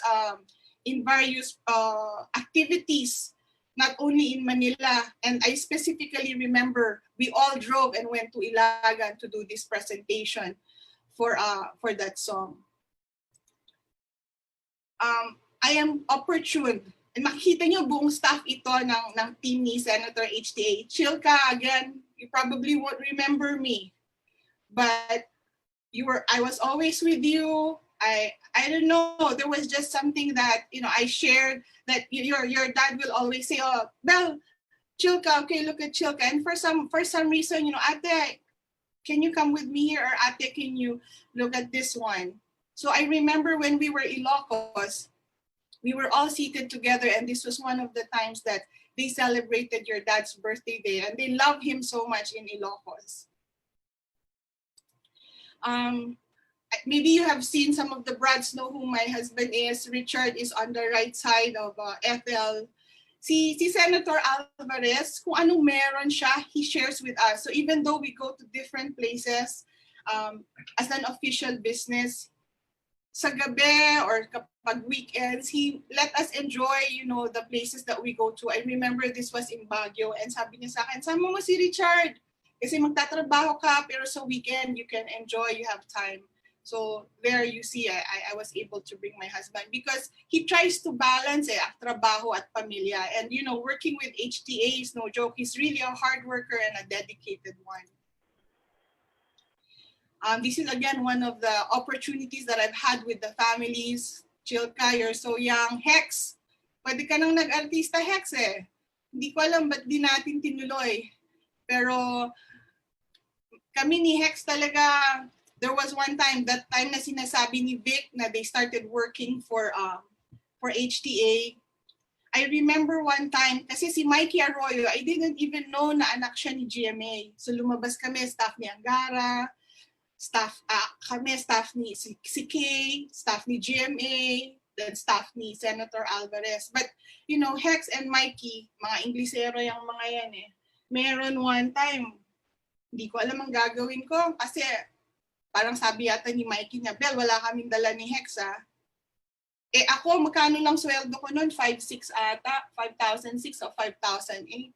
Pero I ended up, you know, yung bill namin tatlo ako. So the following day, sabi ko, hindi ko alam kung kanino ako lalapit. Hex, pasensya, lalaglag na kita.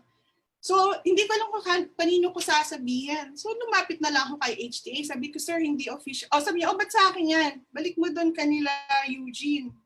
Sabi ko, sir, personal to eh. Sabi ko, oh, saan yan? So, kinuwento ko sa kanya. Sabi niya, paano mo na-afford yan? Ganito lang ang sweldo mo. Sabi ko, sir, kahit may sweldo ako dito, nagpapadala ang magulang ko sa Amerika kasi hindi naman ganun kalaki ang sweldo ko. Pero sabi niya, sa susunod yun yung sinasabi kong tough love. Yun isa sa mga natutunan ko kay Senator Alvarez, tough love. Sabi niya, huwag mong kukonsintihin si Hex. Sabi niya, huwag mong sasanayin. Dapat kung anong sweldo niya sa Senado, yun lang ang dapat niyang gagastos. And sabi ko, yes sir. Pero I didn't really even tell Hex about that.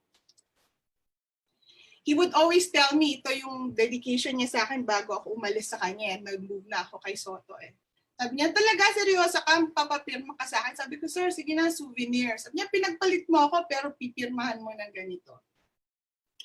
Sabi niya sa akin, bakit hindi ka ngumingiti? Sabi niya, paano ka magugustuhan ng mga, you know, dito husband ko, mga iba kung ng iba kung parati kang seryoso. Sabi ko, sir, taken na ako. Ganun ba? Pero he would always say, ngiti ka naman kasi, you know, you're my staff. Kailangan ang aura mo maayos. And I'll stop it at that because I will say, I've learned a lot of things from HTA. Ma'am, alam niyo, napakatalino ni Senator Alvarez. Sobrang talino. Tapos nandito ang isang Ma'am Cecil Guidote na napakatalino din. Sometimes pag nag-uusap sila, and you know, they live in Quezon City, but pag nung nasa opisina kami, pag nagkikita sila, parehas silang busy. Alam mo, na-amaze ako sa discussions nila. Sabi ko, do they even talk about the children? Do they even talk about it? Because they always talk about the issues, about arts, what they can do to better. Have you talked to, Ma'am Cecile was so good. Hey, don't forget, you have to follow up on this. Hey, you have this appointment. Are you sure? Si Ma'am Cecile, like, yeah, I got this. But then she doesn't always forget to remind. Also, remember, Hex has this and Chilka has this. And then, Ma'am would tell Jay Lozada. Jay will tell me, sabi ni Ma'am, ipaalala mo daw kay Senator Alvarez na ganito, ipaalala mo kay HTA. Sabi ko, bakit hindi ba pwedeng sabihin ni Ma'am kay HTA yun? Sabi niya, hindi, mas madalas mo daw kasama si HTA. But then, at the end of the day, pagbabalik na kami sa opisina, she will make time to ask, oh, how did it go? What's the result?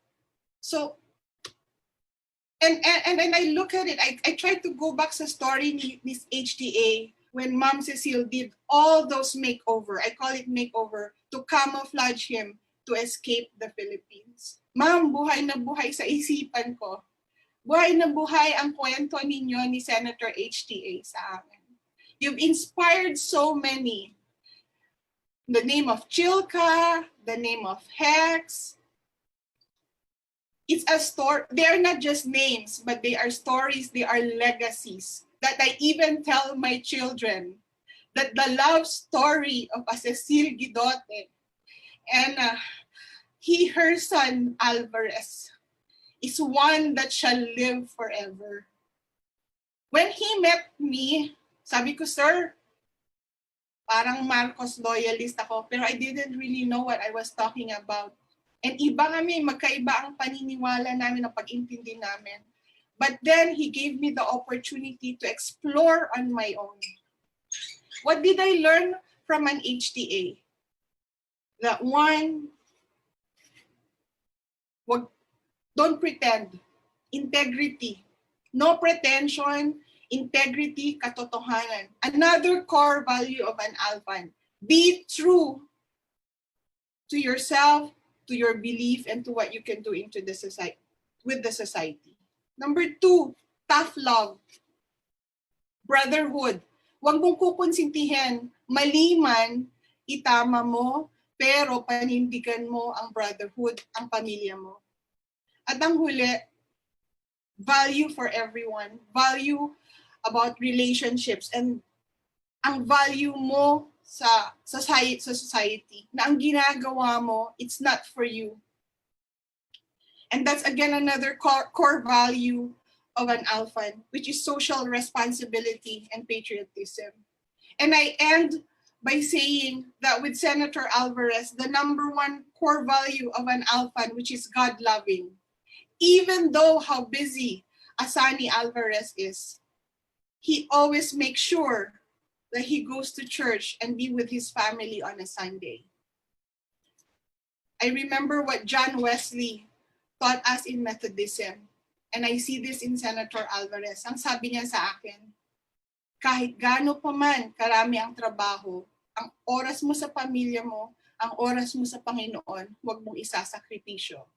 He embodies what John Wesley has said, do all the good that you can, by all the means that you can, in all the ways you can, in all the places you can, all the times you can, to all the people you can, as long as you ever can. Condolences po, Ma'am Cecile, Chilka, and Hex. Brads, Cises, thank you. And sana kilalanin niyo pa ng mas malalim ang isang HTA at ang kanyang legacy ay hindi lamang isang storya, ngunit isang legacy nga, isang bagay na ipapaalam ninyo from one generation to the other. Thank you very much for this opportunity. At magandang gabi mula sa Amerika. Well, thank you, Sis Norabel. Now for the next part, we're going to have a video showing.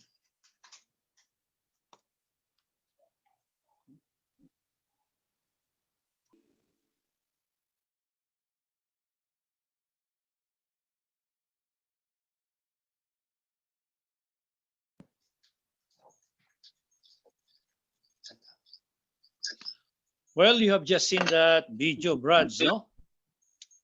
So we still have the last 5 sharers or speakers.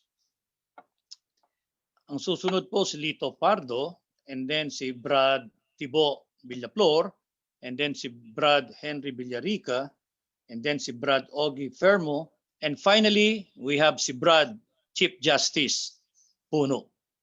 So 5 pa po yan, no? So now may I call on Brad Lito Pardo. Brad Lito.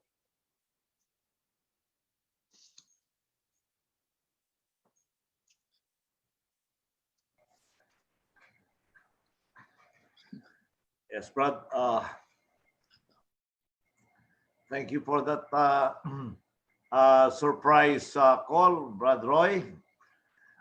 Though I'm not prepared, but my heart is prepared always to say something about our Brad Sonny Alvarez. I recall the first time when he ran for the Senate, and I was then with the Metro Manila Commission. I was handling, at the time I was managing a foreign assisted project funded by World Bank. It was about the tax mapping of the entire metropolitan Manila. And I hired something like 680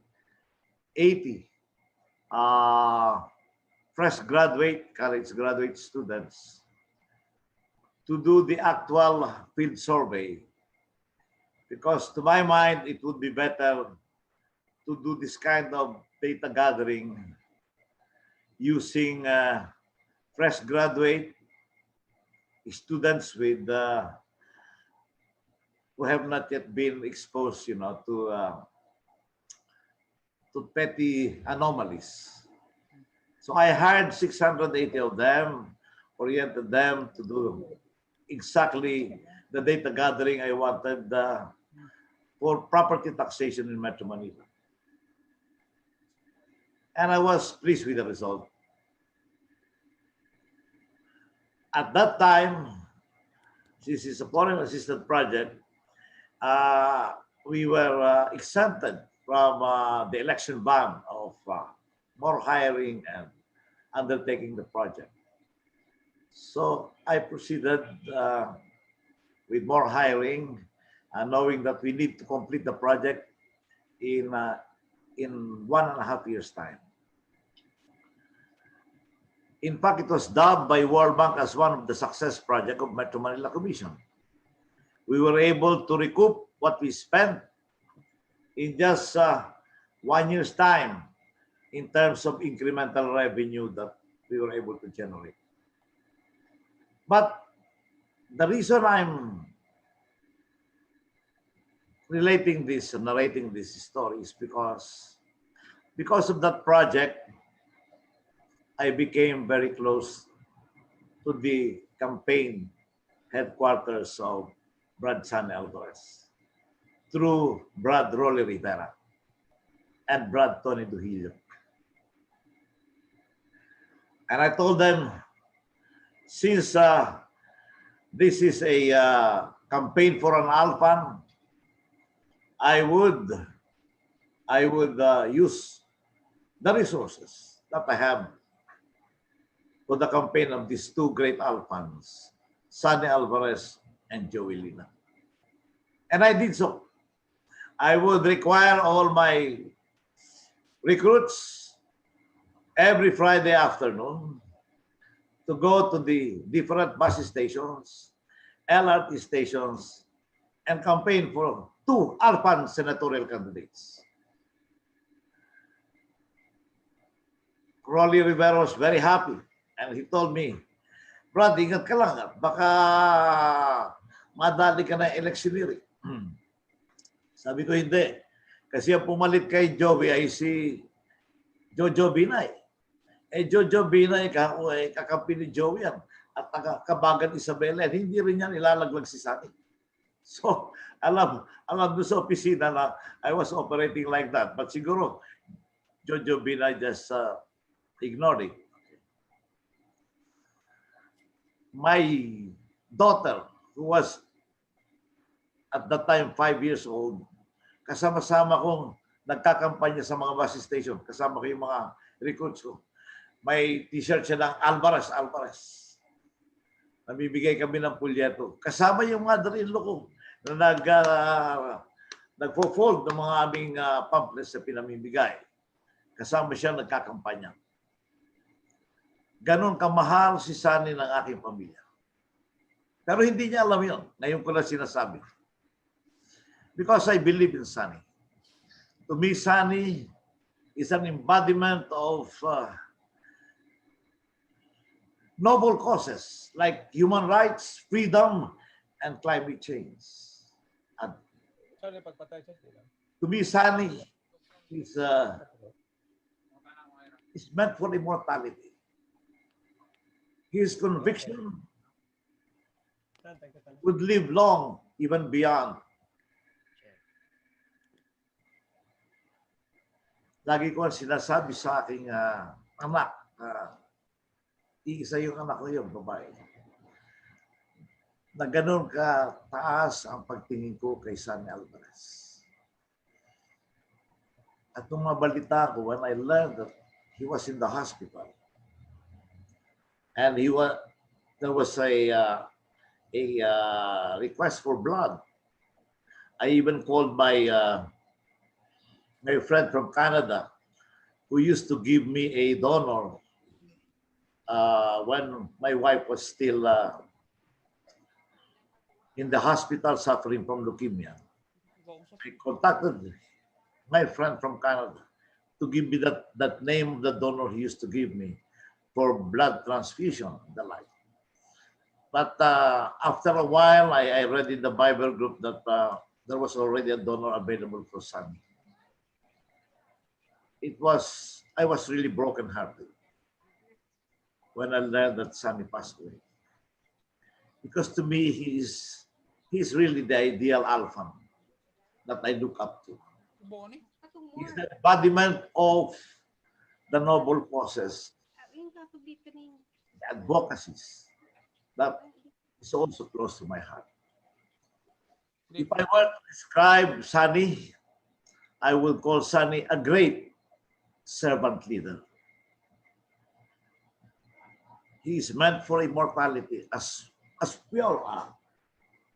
I know he is now there with our Creator and ably accounting for his achievements and what he has done, especially for the needy and the poor. I'm sure he's now enjoying the company of our Creator. And I could imagine the Lord telling Sonny, "Well done, my good and faithful servant. You have earned your master's joy. Come and have breakfast with me." Thank you.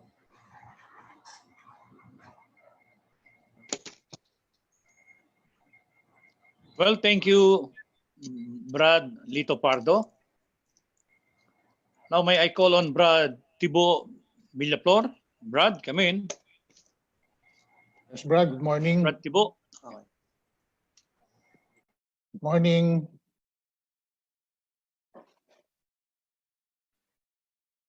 Go ahead, Brad. We can hear you. Yes. Okay. Mukhang puro surprise na to ah. Siguro like I joined Vic De Jesus, Jocas, the late Gas Guillermo, Ariel Nepomuceno, who also became a staff of Brad Sanya. No? Although I joined him a little bit later than Jocas and Vic, because I joined in 1988, coming from my first job with National Defense under another Brad, Leo Kisumbing. But this was the first employment I had where I was considered regular. Kay Leo kasi it was not, I don't report regularly dun sa office. But under Brad Sanya, I experienced so many first. It's the first time that I heard the word factotum. And it took me some time to realize what factotum really is. Because when I joined his staff, tinanong ko lang sa kanya what my role will be.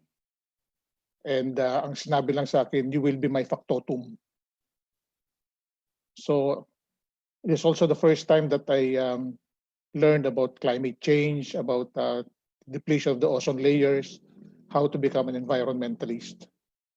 The only thing that, and one thing I appreciate about Sunny is that there was only one time when I called him sir or boss, and then he corrected me. Call me Brad or Sunny. And he said, because Brad is thicker than water. Yun ang first na narinig ko sa kanya. Brad is thicker than water. So, what one thing na hindi ko na kayang gawin, na Sunny was asking me to do, is to think like him. It was very difficult to think like a person who has a different kind of mentality of how he appreciates the world, how he has his own advocacies for the environment, much especially.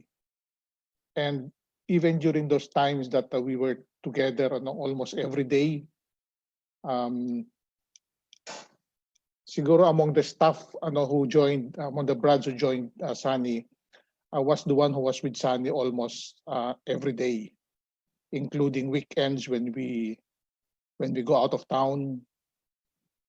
But there was one memorable incident that kami ni Jocas, after visiting Boracay, when we came back, sinabi namin kay Sunny, sabi namin, Brad, marami palang problema sa Boracay, environment ang problema. So, ang immediate, that was a magic word kay Sunny, when you call it environment. Tignan natin, puntahan natin. Ganun kaagad. So we went to Boracay,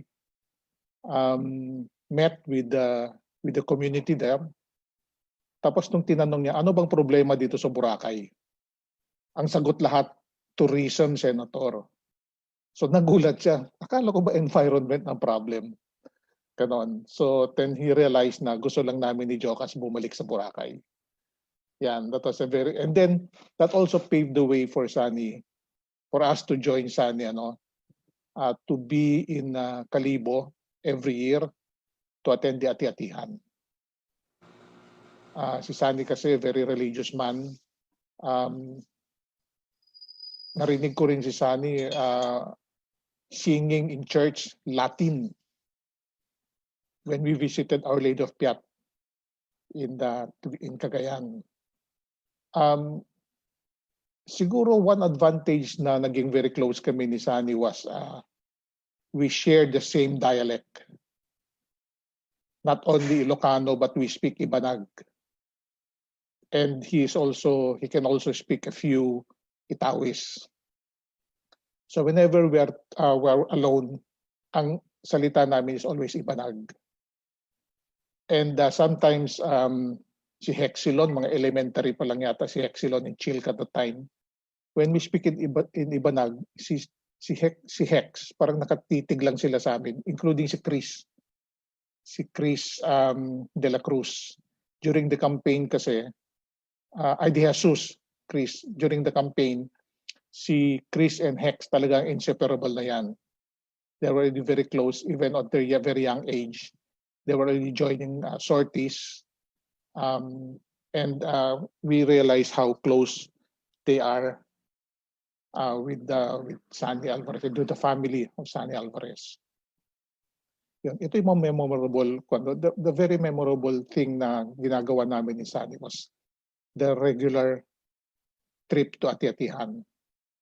The regular times na we enjoy yung mga religious gatherings, even in church.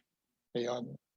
One of the last times na nakikita kami ni Sunny was we had a surprise party. The former staff had a surprise party for him during his birthday dun sa Romulo.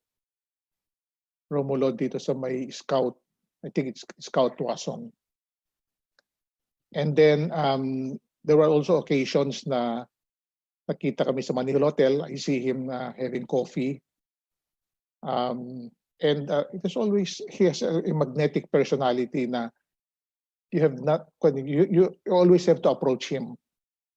Not only because we were working together when I was a member of his staff, but also because of the fun times we shared together. Siguro I should have been informed earlier, but at least I have prepared more, But I think most of those who've shared, especially Brad Joey Lina, have shared the achievements and how Sunny really lived his life. Now we will be missing him. He has been very active in almost all of the activities of the fraternity lately. And surely we will miss our Brad, our Lord Chancellor, our Senator, our Secretary. Again, we want also to thank Cecil, Hexilon, Chilka, for sharing Sunny with the frat, for sharing Sunny with us, for allowing us to enjoy the company of Sunny. Thank you, and with the soul of Sunny, rest in peace.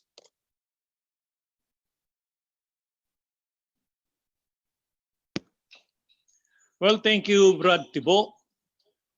Well, we still have we still have 4 speakers, but I was told Brad Villarica and Brad Fermo have left, for important reasons. So now we have, before Chief Justice Puno, may I call on LC ASEC Patty Rualo. Patty, come in.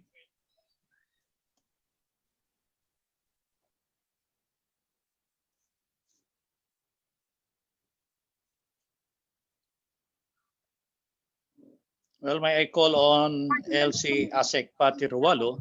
Yes, I'm here na. Come in.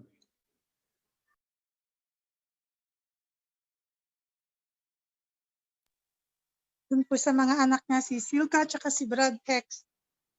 Sabi ko lagay mong asset because I want to thank Brad Sunny Alvarez.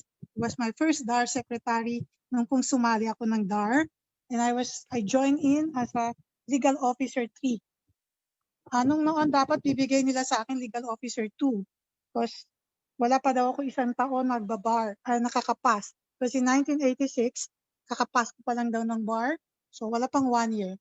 Kaya lang dahil alam niya sis niya ako, binigay niya sa akin yung the next higher position, which was a legal officer 3. And when I joined there, dapat ang assignment ko sa La Union. But Secretary Alvarez then wanted all the new incoming lawyers of the DAR na alamin nila lahat mo ng trabaho ng tawag namin doon BALAB, Bureau of Agrarian Legal Officer.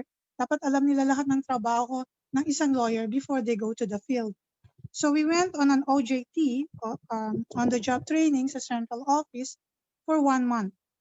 And eventually, ang director ko pa noon, nabanggit kanina, ang dating UE Dean, si Amado Valdez. He was the director of Paladen. And so when I took my assignment, ang assignment ko was supposed to be in Region 1.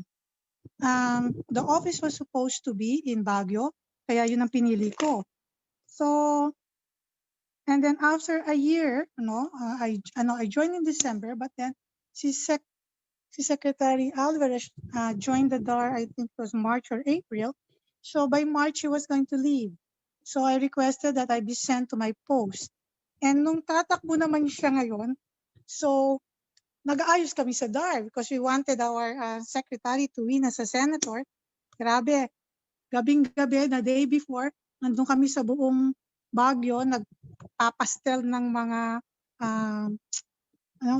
campaign materials for Senator Alvarez.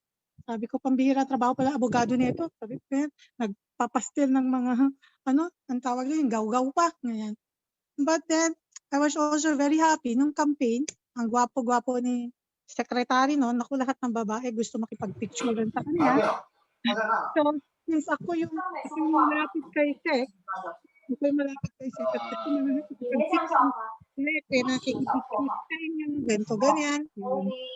and then, after that, the governor, I think of Benguet, prepared a special feast for the secretary kasi because he was there campaigning. Sabi niya agad, Pati, tignan mo nga dito kung nasan yung aso. Yan ang paborito nila hinahanda. Parehas pala kaming ayaw kumain ng aso. And then, after that, when he became senator, and I became a provincial, prior to that pala, so he became a senator. Ako yung legislative liaison dahil siya yung gumagawa ng bill on the agrarian reform. So I would usually join his team, and then nagdi-discuss kami nung agrarian reform issues, I will bring in the issues of the DAR, sa staff niya, and then pinapanood lang kami ni Sec Alvarez ng isang staff niya who happens to be my classmate in law school na nagtatalo. Tapos sabi niya ganyan, sabi nung Yusek ko, huwag ka na makipagtalo, sabi niya ganyan. Sabi ni Sec, pabayaan mo na, sige, para it will put in more of the issues, Sabi ganyan. Sabi kasi nung Yusek ko, tayo nga humihingi ng dito, pabor. Sabi niya, no, I want ideas to be coming in, sabi niya.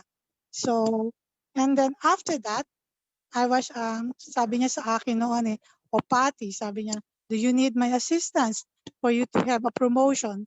I'm very thankful. Tapos sabi ko, di naman po, okay lang sir, sabi ko ganyan. Nag-apply po ako, tsaka may 2 barad pa sa DAR na naiwan, they will take care of me. And so when I became provincial officer na, ako yung head ng Benguet. I invited him in 1989, kahit na Christmas break noon, he went up to Baguio at siya yung, aside from the secretary ng DAR noon, si Wico, and the governor of Benguet, sila yung nagbigay ng titulo sa mga katutubo, no, ng mga DAR beneficiaries. And you know, they were all very happy that I was able to bring up the senator, no, kahit na Christmas break, he was there. The next thing that I remember about Secretary Alvarez is that when I was able to get a scholarship at the Kennedy School, and then yung one of the professor there, Professor John Thomas, sabi niya ganyan, he told me like, oh, so you are Patricia, I've been trying to look for you. I said, yes, sir. So, I used to be a consultant of Senator Alvarez when he was a DAR secretary. So when I found out that you were from the DAR, he was asking me, so what had happened in the DAR so far, those things. That is my relationship with the secretary or with the Senator Alvarez as my boss. On the second end naman is as my fraternity brad. No, nung 60th anniversary ng Phi Delta Alpha, ako yung LC noon ng alumni. So I invited or I solicited from Senator Alvarez. Tapos sabi niya, but of course, sabi niya ganyan, very easy rin siyang, siyempre nagbigay ng suporta. Sabi niya, but of course, because I've helped the sorority, we were established in 1957, and apparently Senator Alvarez was one of the brads then, no, na tumulong dun sa mga sis para establish at ma-register kami.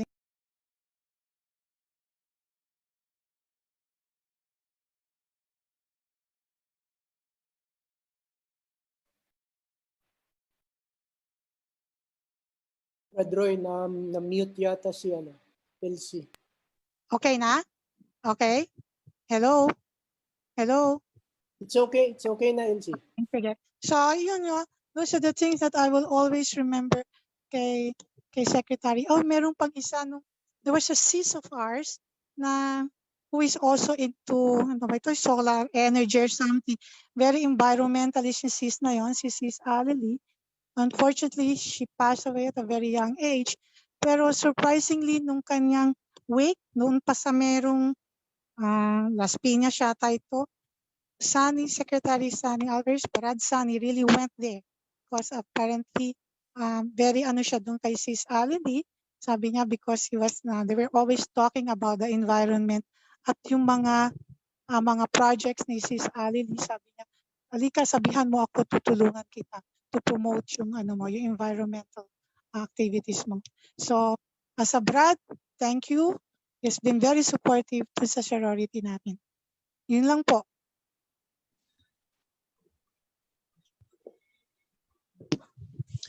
Well, thank you, LC ASEC Pati Rualo. Now we go to our last speaker. May I call on a very honorable Alphan, former Chief Justice CJ Puno. Chief Justice, come in. Reynato Puno. Come in, Brad First, LC, Brad Chief Justice. Yeah. First, let me extend my condolence to the bereaved members of the family of Brad Sunny, especially to Sister Cecile, to Brad Hexilon, Silka, the other children, and grandchildren. Let me also greet the Lord Chancellor of the Chancery, Brother Joboy Blanco. Likewise, I greet the Lord Chancellor of the resident brethren. Brother Elias Sadikon. I also greet all the Alphans, especially the brothers from the United States and Canada. Likewise, I greet our sisters from the Pi Delta sorority, especially those based now from across the seas. With your leave, let me read my eulogy to Brother Sani Alvarez, which I was able to finish late last night. When our former Lord Chancellor, Brother Heherson Alvarez, heeded the summons from the divine providence, a thick pall of gloom descended upon all of us, especially the brothers from the Alpha Pi Beta fraternity. The mainstream and the social media showered him with praises for a life well lived. Verily, Brother Sani Alvarez has passed the litmus test of relevance. For as one wit has declared, the ultimate test of whether you made a mark in history is whether when you pass away, people notice the shortening of the long shadows cast by great men in the lay of the landscape. The 80-year journey of Brother Sani here on earth is full of heroic stories, narratives about his immovable belief on the inherent rights of man. But the factor that would distinguish Brother Sani from the others who share the same infallible belief on these natural rights of man was his behavior in defending this belief. While others fought for the triumph of the rights of man with mere lip service, Brother Sani matched his belief with a behavior that put his life in harm's way in order that these rights of men will have a hegemony, invulnerable to the tyranny of no man.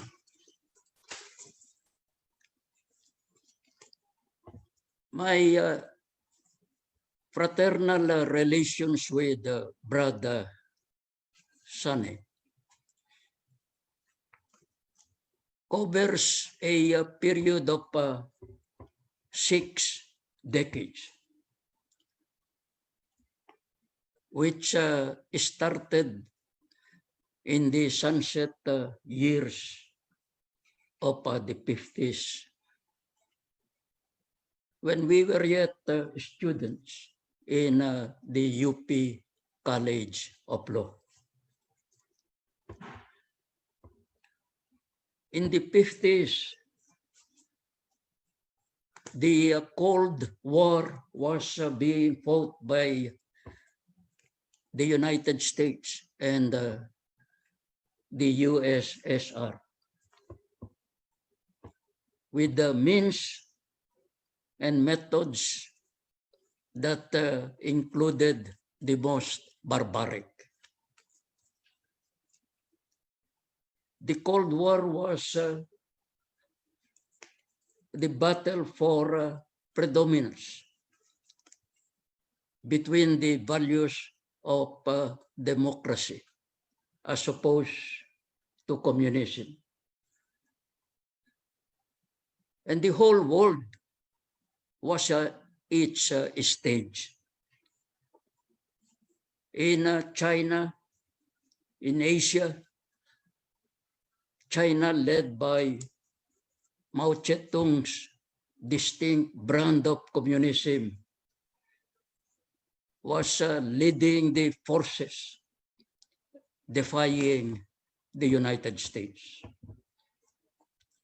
And to contain China, it was necessary to conscript its neighboring countries, like the Philippines, where air and naval bases can be constructed, and when weapons of destruction can be unleashed to deter any expansionist policy of the enemy. Unlike hot wars, the Cold War was a brutal battle for the hearts and minds of people, for the ideology of democracy as opposed to communism. And in this kind of warfare, the universities were the natural venues of these no-holds-barred struggles. And so it came to pass that in the 1950s, the University of the Philippines became a bitter battleground where its academic freedom was tested, where the validity of the faculty and students' freedom to inquire wherever the inquiry may lead was challenged, and where the concept of a free market of ideas, where no idea is deemed sacred and beyond scrutiny, was denounced as a heresy. The fight of the University of the Philippines for its freedom, for its very soul, divided its faculty as well as its studentry. The university became the playground of Machiavellis and the hunting ground of the McCarthys. And their efforts were capped when the House of Representatives Committee on Anti-Filipino Activities summoned all the editors of the faculty journals and all the editors of the student publications for alleged investigation on the so-called communist infiltration of the university. Among those summoned were O.D. Corpus, Leopoldo Yabes, and all the faculty editors of different scholarly journals. And on the side of the studentry, Miguel Enriquez and myself, as student editors of the Philippinensian and the Philippine Collegian, respectively, were subpoenaed. That congressional investigation was the screaming headline for so many days of the different broadsheets at that time. And the trapos stood on their heads to get into the act as election was fast approaching. The much publicized investigation was not to happen. As soon as the chairman of the Committee on Anti-Filipino Activities banged the gavel to start the investigation, hundreds of UP students and faculty members barged into the session room and interfered with the proceedings, while thousands surrounded Congress and held impromptu demonstrations where fiery speakers against the witch hunt were delivered atop cars, atop jeepneys, and atop buses. Brother Sonny Alvarez was one of the most applauded speakers in that impromptu demonstration, tearing to shreds the arguments of the modern McCarthys with combined passion and precision. For disturbing the peace and for preventing the holding of a congressional investigation, Brother Sonny Alvarez and I were arrested by the Manila police and locked up in their headquarters at the UN Avenue. After a few hours, then Mayor Arsenio Lacson came marching in the company of the media. And the good Mayor lectured to Sunny and I on good manners and right conduct. And before we could utter a syllable of defense, Mayor Lacson ordered the police to release us.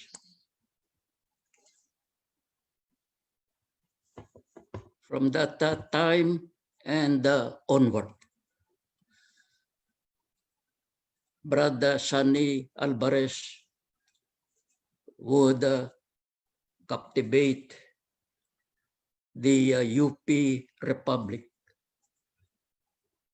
with his liberal views on democracy,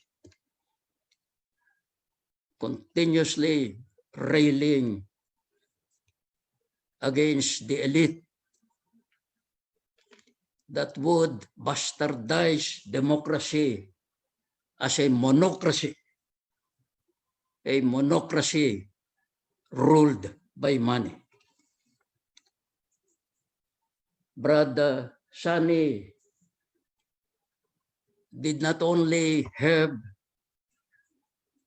a solid and impeccable philosophy on the basic rights of man, but he had the gift of gab, the oratorical talent, the voice and the vocabulary to defend his belief on the liberty of man. And so, on and off the UP ground, Brad Sunny provided the gold standard in all debates. Yes, he captained the UP debating team that brought back to the Philippines the famous Wilmot Cup from Australia. When it comes to defending the inviolability of man's basic liberty, Brother Sunny stood as an immovable rock. He never compromised this belief. In his stint in the 1971 Constitutional Convention, he stood by this belief. In his 15-year fight against martial law and the authoritarian regime that followed it, he bannered the liberty of man in the halls of Congress, both in the House of Representatives and in the Senate, and consistently in his life as a private citizen. And so this is one lingering legacy of Brad Sunny Alvarez. On the matter of fighting for the liberty of man, he was ready to stand alone. And he was ready to fight the multitude when it was wrong. To him,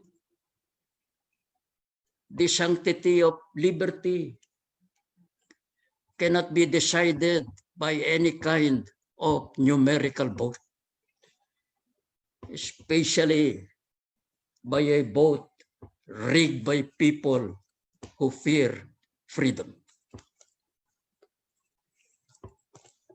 It is not every day that you get a call from Brother Sonny, especially after the 1986 People Power Revolution. I got his call a few days after he won as a senator in the first election under the 1987 Constitution. Right after the exchange of the usual courtesies, he told me of the purpose of the meeting. He said he was conducting consultations on what he ought to stand for as an elected senator. We ran through the various suggestions, all predicated on what will promote the best interest of the people. Ultimately, I asked him about his personal preference. I thought he would choose human rights, but I was wrong. I was surprised when he chose to be branded as a champion of the environment. And he gave me an instant lecture on the history of the earth. He gave me a prognosis of where the planet may end if the plundering of its finite resources is not put to a stop. I was dumbfounded, for that was year 1986, when climate change was yet bereft of scientific certainty, when environmental rights were still developing and in their diaper days. But here was Brad Sonny in a talkathon, a monologue, nudging me to give a serious thought to James Lovelock's classic book, The Revenge of Gaia, Earth, Climate in Crisis, and the Fate of Humanity.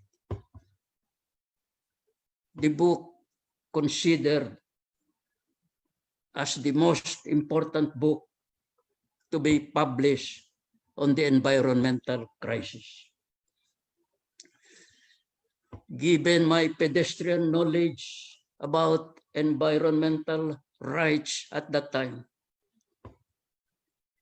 I agreed with him, especially when he stressed and concluded by saying the most important human right is the right to life, and its protection is the centerpiece of environmental rights.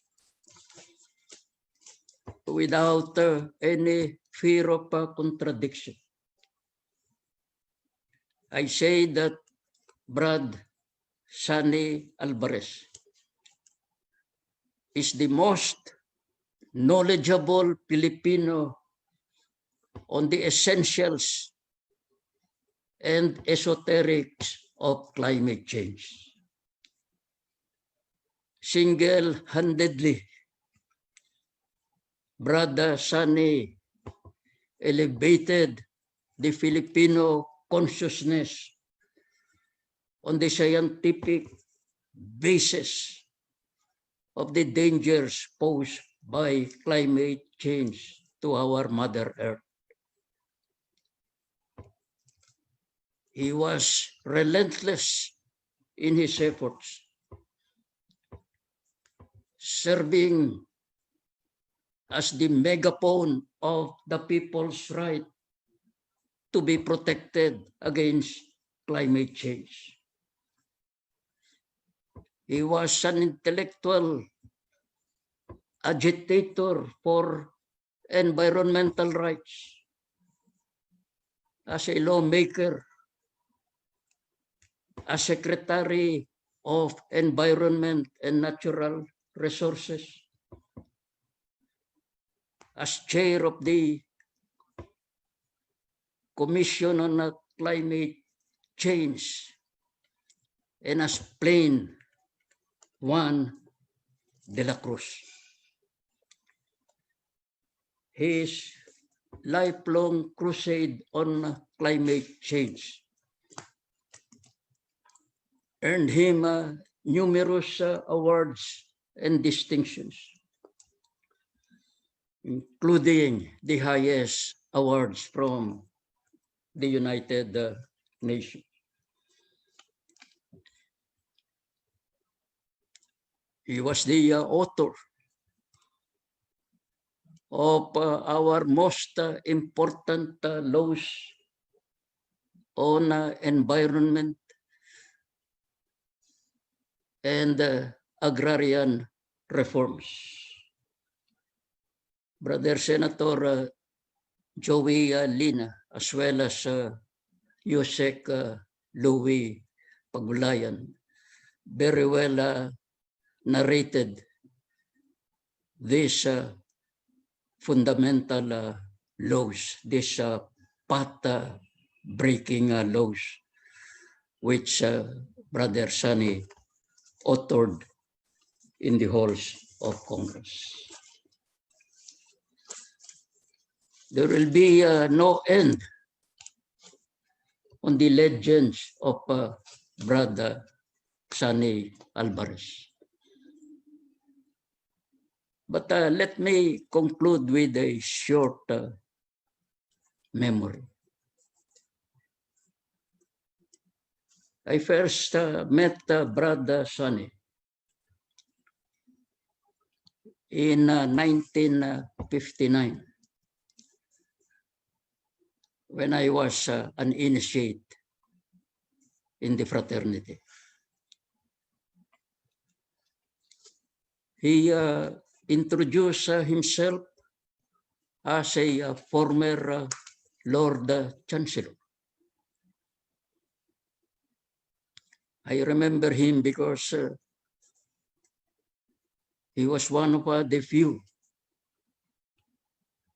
who did not lay their hands on me physically. Instead, Brother Sani asked me to state, restate, louder and loudest, our Alphan motto. We cannot be saved without wisdom, for knowledge is power, but only wisdom is liberty. Brother Sani Alvarez is one Alphan who gave us wisdom from above, not mere knowledge from here below. His far-sighted insights of life tell us that he was one who was able to step to the future ahead of the many. And back from the future, he imparted to us the value of liberty, not the value of valuables. Thank you, Brother Sunny, for your aforethoughts. And we will assure you that we will forever cherish you with our afterthoughts. The messenger is gone. Long live his message. The will of God is done. Glory to God in the highest.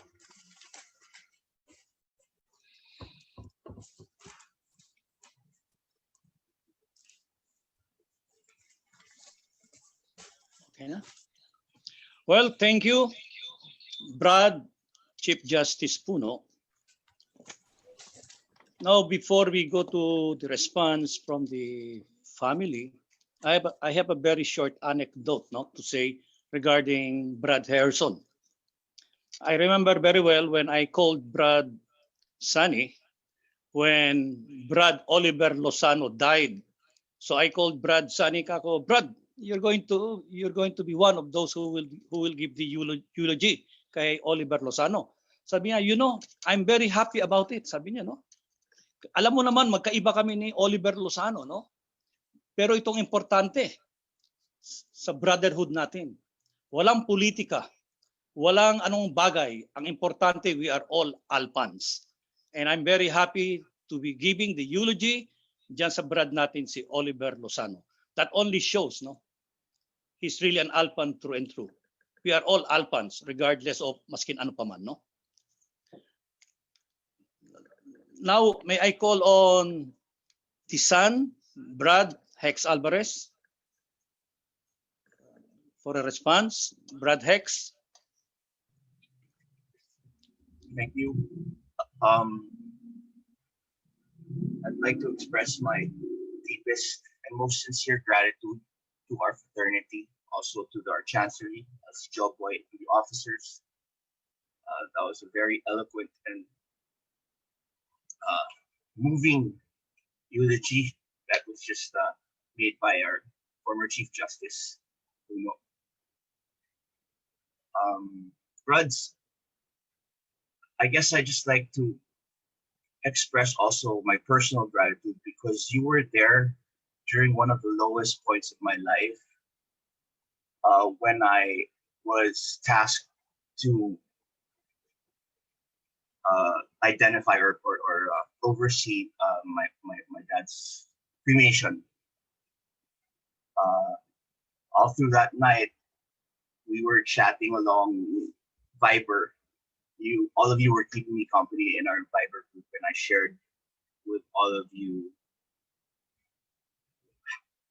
what the fraternity meant to me and why it meant so much to me. Because ever since I was a little boy, what little boy wouldn't consider his father, the greatest man alive or a hero? And I remember when we were still living in New York, it was in Brooklyn, and he had this little study in their room, and there was this hanging on his wall. It was a license plate cover, and it said University of the Philippines Alpha Phi Beta. And I was wondering, what was this Alpha Phi Beta? What was the University of the Philippines? And I was this little boy, and I was asking, Dad, what's this? What's this all about? He explained to me, well, the University of the Philippines was the college where I graduated from. And the Alpha Phi Beta is my fraternity. And I asked him, "What's a fraternity, Dad?" And he would explain to me.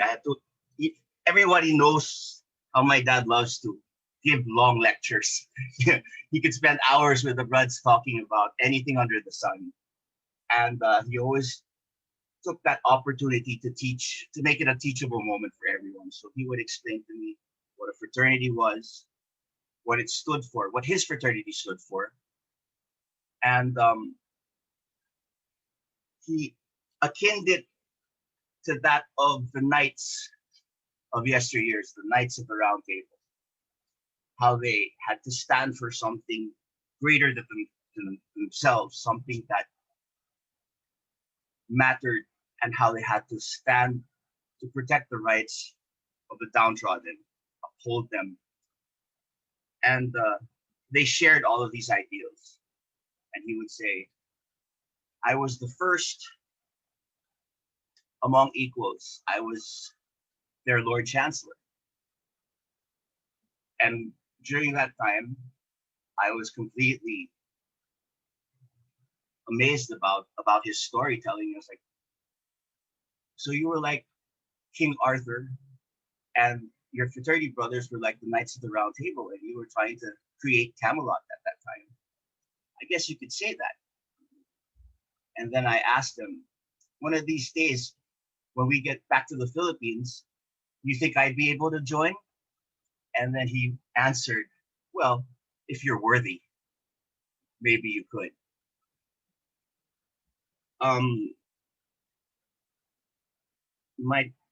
I wanted to share with everyone what kind of a father he was and how it impacted myself and my sister. He would always take opportunities and try and look into the deeper side of them and make us see the importance of everything, whether it be a simple trip or a movie. I remember he would take me to the movies, and he took me to see Star Wars for the first time. And after the movie, he said, "What did you think of the movie?" It was great. I mean, I wanted to be a Jedi, just like Luke Skywalker and the characters there. And then he told me that, well, you know, if you want to be a Jedi, it requires the most serious mind. You have to train hard for it. You have to work hard. And you have to fight for what's right. Do you think you have what it takes? And he would always try and push all of these lessons into these simple things. And when I was younger, I used to resent that because I could never enjoy, the whole process until I got older and I realized what he was trying to do, because he was trying to instill in me the core values, the ideals, and the principles that are required in order for you to become a productive citizen. And for that, I will always be grateful. And I would like to thank the Bruds for doing this for our family, because, it's hard enough to lose someone who you idolized, loved, cherished.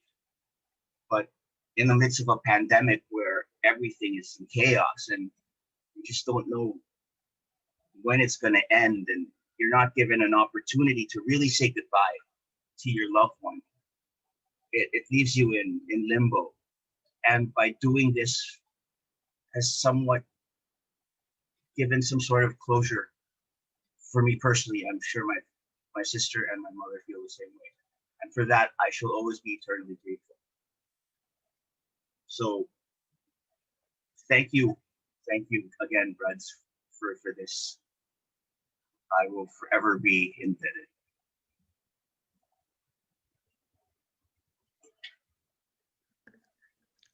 Well, thank you, Brad Hex.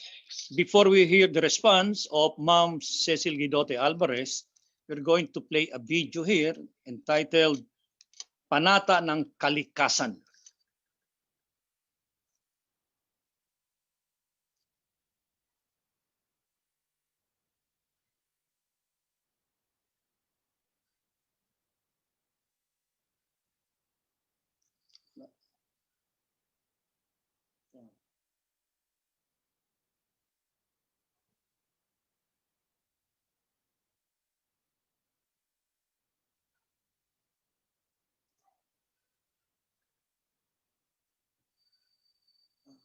Message from the family na lang.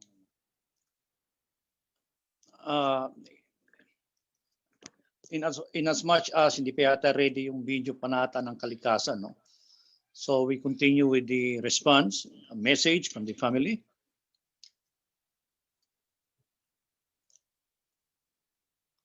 Maybe Ma'am Cecil.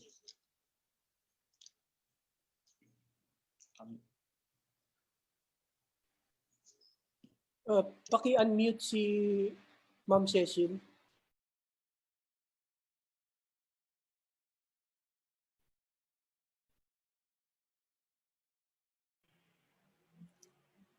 Maraming salamat po.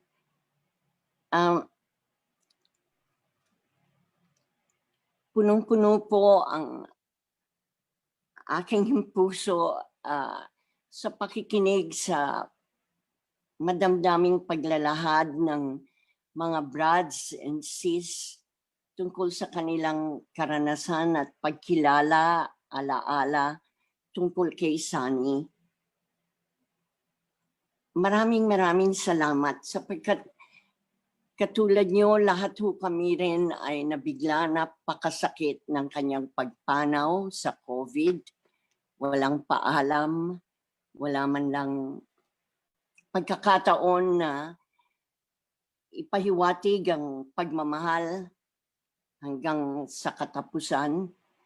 At naiibsan lamang po katulad ng inialay ngayon ng fraternity. Salamat po sa lahat ng mga nagsalita, mga staff, nakasalamuha niya, lalo na nga ang ating mga LCs, ang kanyang comrade sa Senado, si Joelina, at ang pinagpipitagang CJ. At nais ko lang pong sabihin na napakahalaga kay Sunny ang Alpha Phi Beta. Ako po ay hindi laki sa UP, sa mga pari at saka sa kumbento po ang aking pinag-aralan. Ngunit napakalakas ng kanyang paninindigan, pagmamahal na talagang tunay niyang malawak na pamilya ang Alpha Phi Beta. Lumiligaw pa lang ho siya, doon ko talaga narinig ang Alpha Phi Beta. Dahil pang sarili siguro, nang sumusuyo siya, narinig ko yung mga orchids na dinadala niya sa akin galing sa kanyang brad sa orchid garden ni Brad Abe Sarmiento na merong orchid garden. So medyo pinagyayabang niya yung mga orchids na dinadala niya. At katulad po ng sinabi ninyo, yung kanyang paninindigan, yung kanyang galing sa debate, ang kanyang pagtuturo, siya ang talagang naging guro ko para sa pagpapalawak ng pagpapahalaga sa sining na talagang daan para ipaglaban ang karapatang pantao. Gamitin ito para makatulong na puwersa ng edukasyon. Galing siya sa China at nung nalaman niyang gagawin ko itong PETA, sabi niya, naku, napakagaling yan, wag lang katulad ng madugong cultural revolution. So talagang nagbigay siya ang cheerleader ko, siya ang soulmate ko, siya ang haligi ng suporta para sa aming mga kailangan gawin. Ngunit ang talagang na dadama mo na sa kanya na handa kang magsakripisyo dahil handa niyang tindigan lahat ng kanyang sinasabing dapat na ipaglaban. Ang pangarap niya talaga ay isang mabuting lipunan na talagang merong equal opportunities para sa lahat. Yung sinabi nga na yun, nakita ko galing talaga sa Alphan. Pag sinabing, nung pagbalik po namin sabi niya, ang kanyang gustong gawin ay yung ang agrarian reform dahil dun sa Harvard yun talaga ang kanyang tinutukan, how to fight poverty. Pagkatapos, natakot nga ako pero talagang matapang siya na makipagdebate pag gusto niya talagang panindigan ng kanyang mga kausa. Dinidebate niya si Tolentino para sa Constitution. Lahat sinasabi, naku Cecil, bakit naman si Tolentino yan ang constitutionalist? Bakit niya, kasi naghamon si Tolentino para sa Constitution, walang sumasagot. So, tinindigan niya, pero sa awa naman ng Diyos, talagang katulad ng sinabi ni Chief Justice, he's eloquent, he has the knowledge and the wisdom, and he has the confidence, at saka talaga pong may pananalig sa Diyos dahil ako rin sana magmamadre. Siya naman sabi niya magpapari sana siya galing sa Lasalet. Pero talagang pinagtugma at ginagamit niya bilang pulpito ang kanyang paglilingkod bayan para pabutihin ang kalagayan ng ating mga mamamayan. At para sa kanya, ang Alpha Phi Beta nga, ako sabi ko pa nga noon, Dad, huwag ka namang tumakbo, kababalik pa lang natin. Paano yan? And he just dismissed it. Sabi niya, kayang-kaya yan dahil meron akong mga brods and sis, ang Alpha Phi Beta. At nakita ko nga kung paano ang Alpha Phi Beta ang naging parang talagang lumakad para siya ay maging senador. At ginamit niya talaga ang paglilingkod bayan para higit na maging maningning ang pagkilala sa Alpha Phi Beta. Pagtatanungin ko, saan ka pupunta? Meron kaming regular sa Alpha Phi Beta. Palagi niyang, kung minsan nasa Manila Hotel siya dahil nga kay Joey Lina, o dumadayo pa siya dun sa Quezon City kahit na nasa Manila kami dahil kukonsultahin niya si Chief Justice. At saka, nais ko lang pong sabihin na hindi niyo alam kung paano parang talagang it's a balm in Gilead itong paggunita sa kanyang tinagurian niyo na rin kabayanihan para sa kalayaan at para sa kapaligiran. At asahan po ninyo na paninindigan po namin ang lahat ng kausa ng Alpha Phi Beta at nakatutuwa pong mapakinggan na sinasabi ninyong buhay ang kanyang mga adhikain at kahit na siya ay pumanaw, ay nandyan po kayo at alam kong nandyan din po kami para kasama kayo para talagang ang sinabing Alpha Phi Beta ay talaga pong kampyon ng batas, kampyon ng kalayaan, kampyon ng katarungan. Andyan po ang pakikibaka laban sa kahirapan at sa polusyon. At Alpha Phi Beta will really be the shining symbol. Talaga pong maningning na between sa pakikibaka para magkaroon po tayo ng mapayapa, likas kayang maunlad at makatarungang lipunan. At he always cared for the environment and he was so happy about Pope Francis encyclical.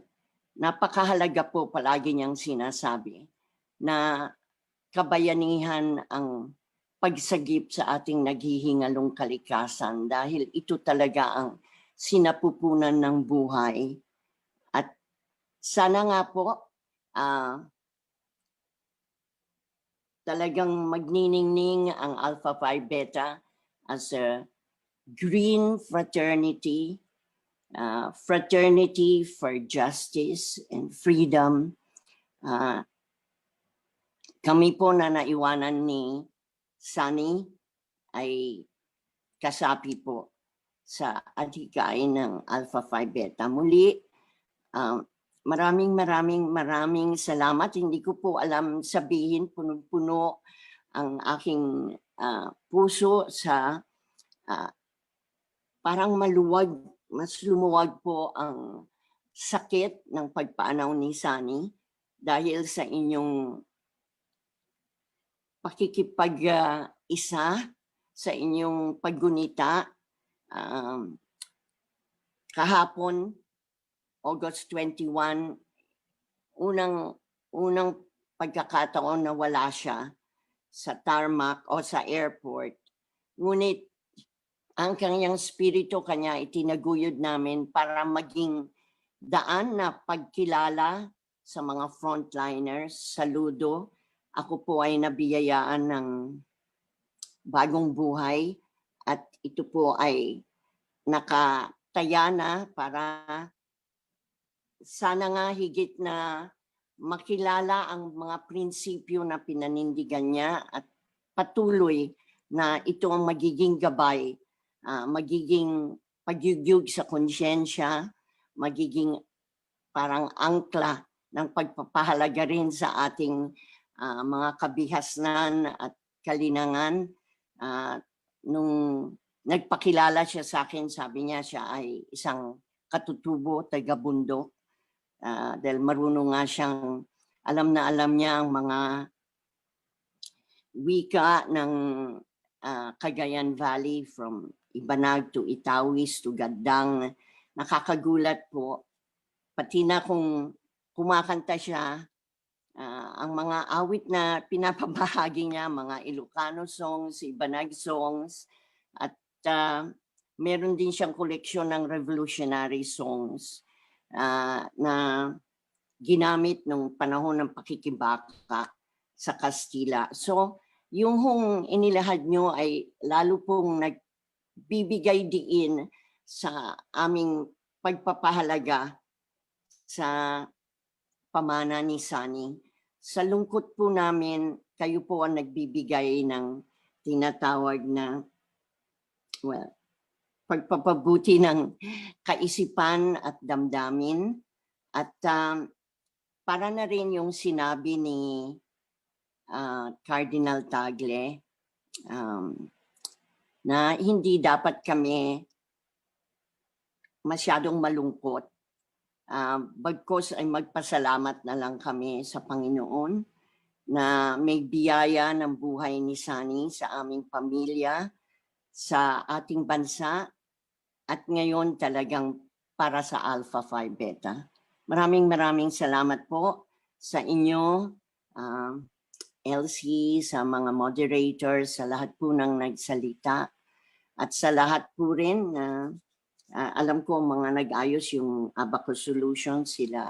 Maraming salamat. Hindi madali itong ginawa natin sa pandemyang ito. Akala nga namin ay parang mawawaglit na siya sa limot, ngunit kayo po ang nagbigay ng magandang, it's a great feeling that you gave us.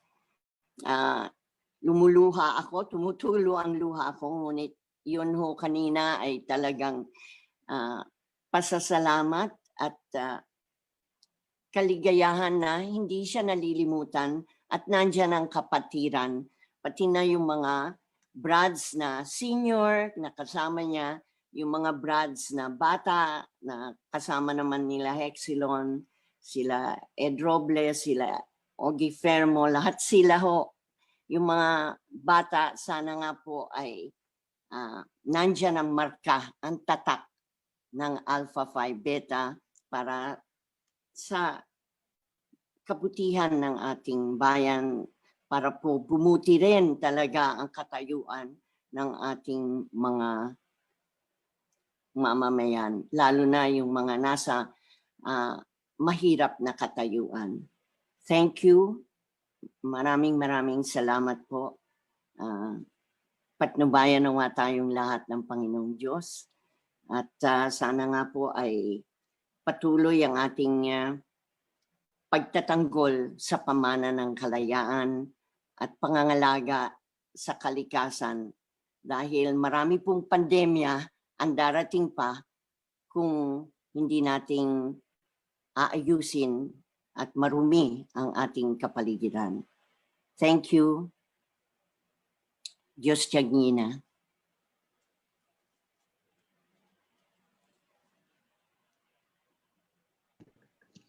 Well, maraming salamat po, Ma'am Cecil, for that, I would say, inspiring and very touching response. Now Thank may we play again the